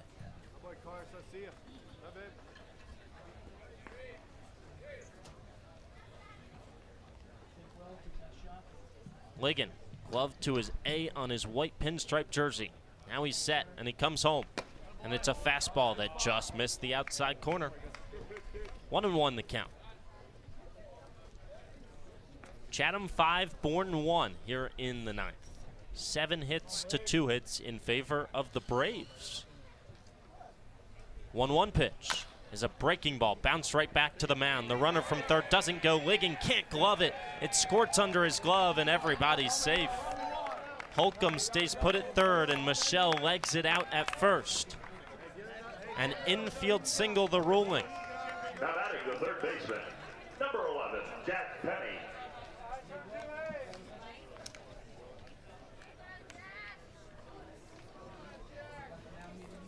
Two weakly hit baseballs turns into 2 singles here in the ninth. About as soft as you can draw it up for Bourne. They're at the corners with 1 down for Jack Penny. Left-handed hitter against the righty Ligon. The pitch is a heater that pumps the mitt for strike 1 at 95.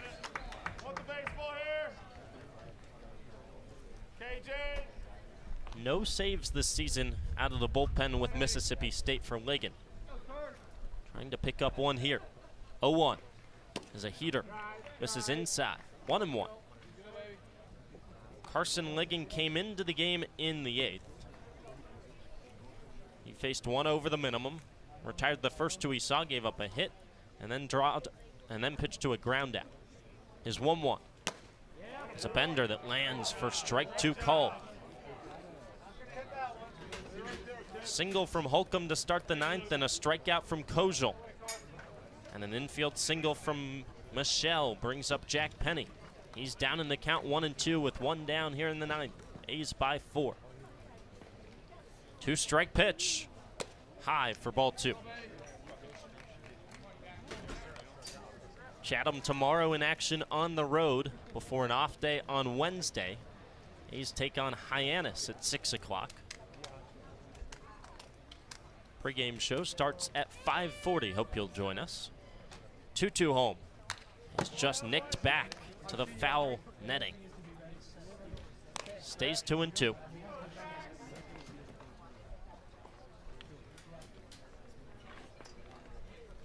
A deep breath from Penny. He digs back into the left-hand batter's box, taps both sides of the paint. Now he waves the bat and awaits another 2-2 from Ligon. Here it comes. Swing and a miss. Snap back throw to third. Not in time. A strikeout, and there's 2 down in the 9th. Now batting for Bourne, the left fielder. Bourne down to its final out, and Davis Gillespie strides to the dish. Strikeouts for both sides just keep on coming. 15 Ks from A's pitchers. Right on right. Ligon to the plate. Up and in with a heater. 1-0. 97 on the gun.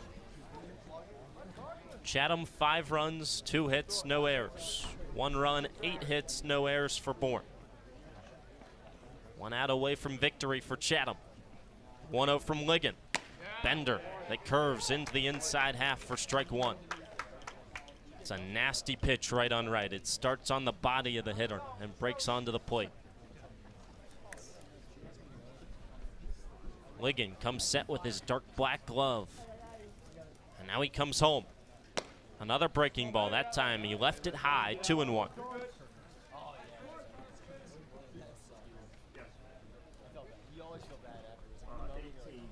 Gillespie tonight, 1 for 3, a double, and the only run scored for Bourne, and 2 strikeouts.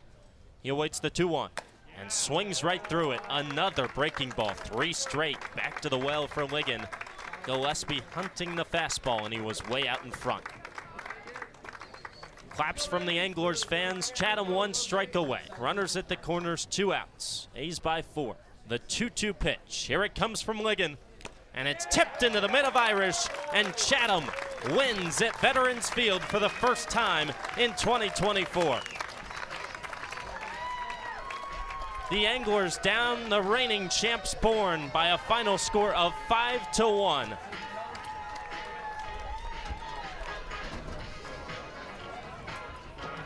Chatham offensively overcomes the night where the Anglers struck out 20 times. The A's pitching staff did their part too with 16 strikeouts of their own. Not a ton of offense, but still Chatham mustered 5 runs on just 2 hits. The Anglers Extra Postgame show is next here on the Cape Cod Baseball Network, so stick around. We'll have the final lines for you and a postgame interview down on the field. You don't want to miss it. Again, Chatham a winner tonight over Bourne at Veterans Field. The A's go to 2-1. The Braves fall to 1-2.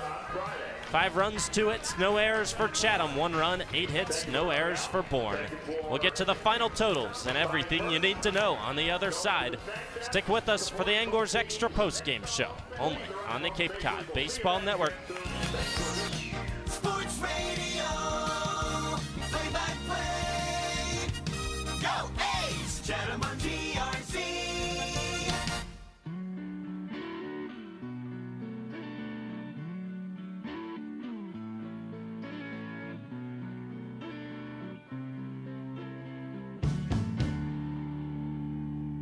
When the lights go down in the city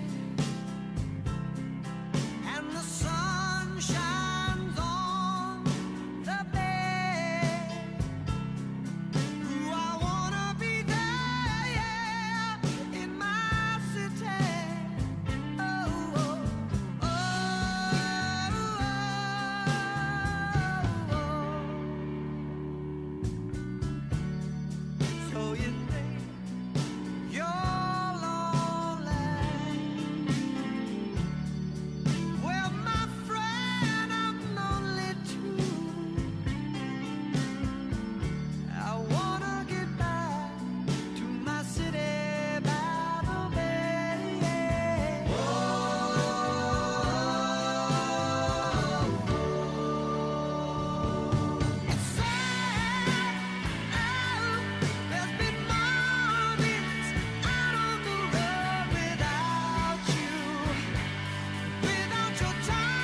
the sun shines on the bay.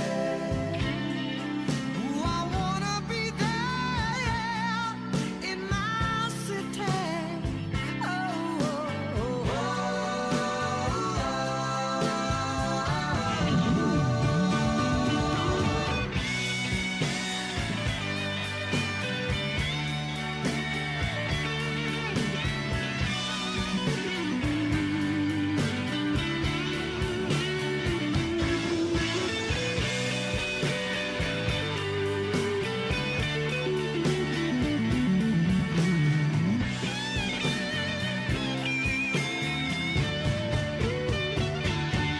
when the lights go down in the city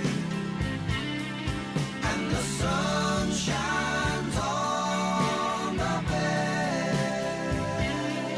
Ooh, I wanna be there in my city.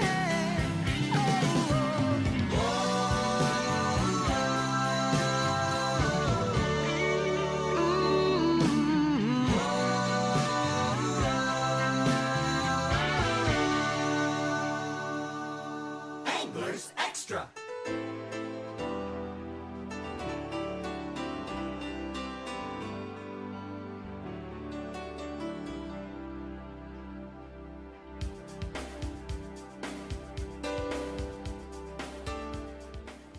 Back here on the Anglers Extra Postgame Show, I'm Andrew Selover. We've got Jack Smith down there on the field. Let's get you your final box score tonight before we get it down to Jack for the postgame interview. Chatham wins it over Bourne 5-1.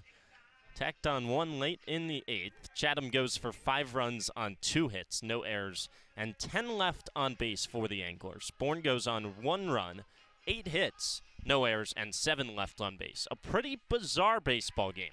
Chatham only gets 2 hits, Bourne gets 8, and the A's win 5-1. But both teams struck out a boatload of batters. Chatham's pitchers struck out 16 Bourne batters.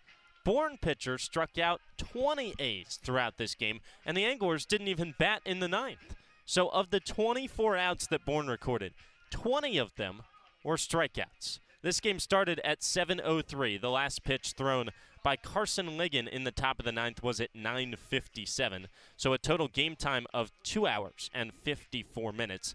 1,378 people were at Veterans Field to watch it tonight. Your winning pitcher, Hayden Murphy, after a stellar start from Kyson Witherspoon, who went 4 innings of 1-run baseball. Murphy followed it up with 3 innings of no-hit baseball, striking out 6. He gets the win tonight. The loss goes to the starter for Bourne. Donovan Zach went 3 1/3. He didn't give up a hit, but he gave up 5 walks and gave up 2 runs. And as such, he gets charged with his first loss of the summer. The save goes to Carson Ligon. He came on in the 8th inning, pitched the last 6 outs, and when he came into the game, it was a 3-run advantage at the time. And so Chatham gets the win, and the save goes to Carson Ligon tonight. With the win, the Anglers move up to a tie for first place in the East Division. They go to 2-1 after YD lost earlier tonight.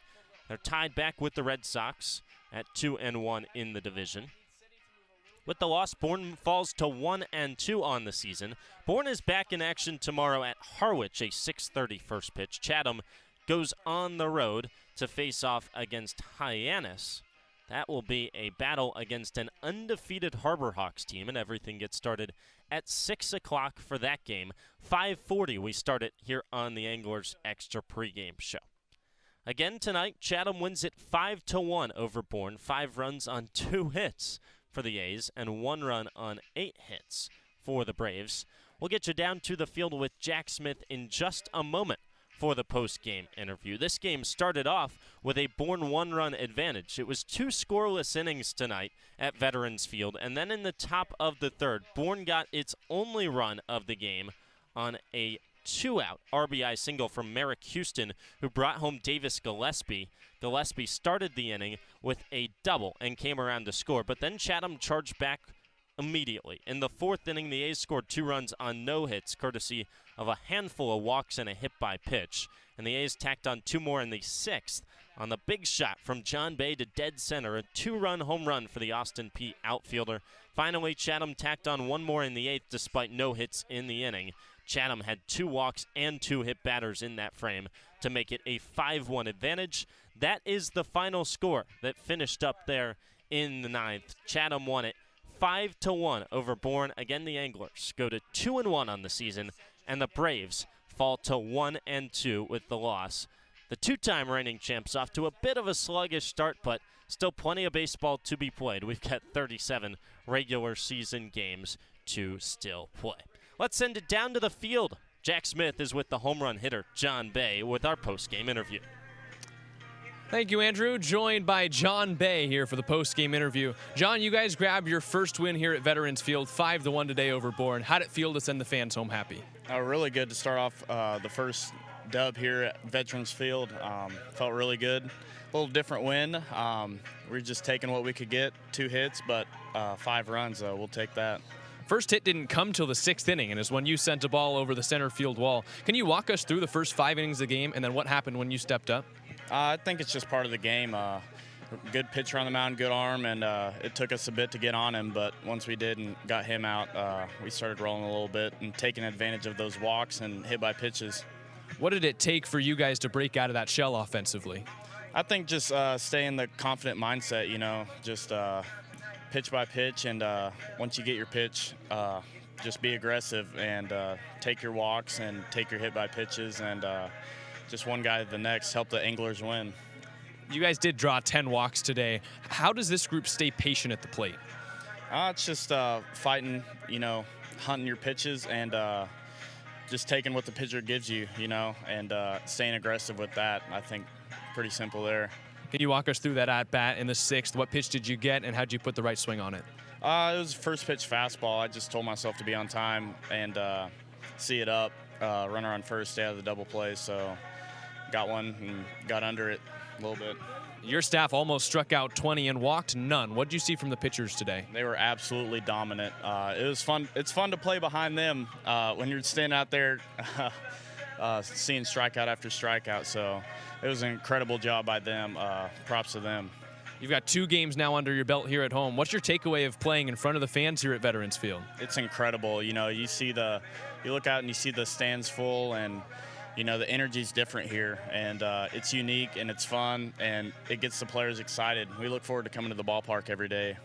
We heard that the message after the first win from Sheets was humble and hungry. What was the message after the loss, and how did that lead to the win today? You know, it was stay aggressive and don't point the blame. You know, calls can go one way or another. Umpires might make a bad call. You never know with the game of baseball. Just, you know, you got to wear it sometimes. You know, that's baseball. And you turn around and you wake up and the sun's going to come up and it's a new day. And I think that's how we all approach it today, and one day at a time.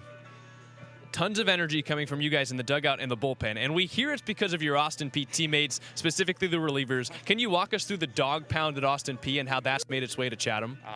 They're the most electric bunch I've ever played with, and I love it, and it rubs off on everybody. You can tell just energy throughout the dugout and the bullpen especially. I love it. It's electric. How does that fuel you when you're in the field or at the plate? It just gives you all the confidence in the world. You know your guys are behind you, and yeah, that just makes you feel good as a player, and I love it. 2-1 to start the season, heading back on the road tomorrow. What will it take for this group to keep the momentum rolling? Just day by day, you know, show up, do the things you need to do pregame, and just stay hungry, stay humble, like Sheets said. All right, I'll end you with one non-baseball question. How have you enjoyed Chatham so far? Oh, I love it. This has been an incredible experience, and I can't thank everybody enough for allowing me to get here and play the game I love. Do you have a favorite place you've been or food you've tried yet? Dogfish is up there. I've been a couple times. Taco Company, really good. What's a pizza place called? Sweet Tomatoes? Yep, Sweet Tomatoes, really good. I haven't tried a bad place. I love everything I've tried so far, so everything's been exceptional. Ringing endorsement to the city of Chatham from John Bay, who homered today in Chatham's 5-1 win. Let's send it back up to Andrew Selover as the Anglers Extra post-game show continues. Jack, time to close up shop here at Veterans Field on a winning night for the Anglers. Chatham 5, Bourne won, despite just 2 hits for the A's compared to Bourne's 8. A lot of walks and hit-by pitches for the Anglers helped push Chatham to victory and to a 2-1 record. Again, we remind you, 6 o'clock first pitch tomorrow as Chatham takes on the 3-0 Hyannis Harbor Hawks in Hyannis, and that means a 5:40 Anglers Extra pregame show. With my partner Jack Smith, our producer Giovanni Collada, and the rest of our fantastic Anglers media team, make sure to go check out all their work on our social media platforms. I'm Andrew Selover, signing off after a great night of baseball here at Veterans Field. Again, your final score, Chatham 5 and Bourne 1. We'll talk to you tomorrow from McKeon Park in Hyannis. Good night, everybody, and thanks for joining us here on the Cape Cod Baseball Network.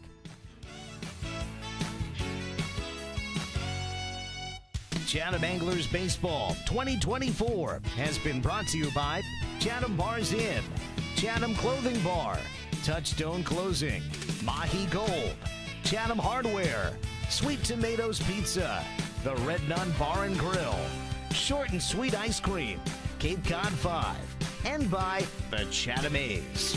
Chatham A's Baseball, sports radio, play-by-play, summertime on Cape Cod. This has been an exclusive presentation of Chatham A's Baseball on TRZ Team Line. Chatham on TRZ.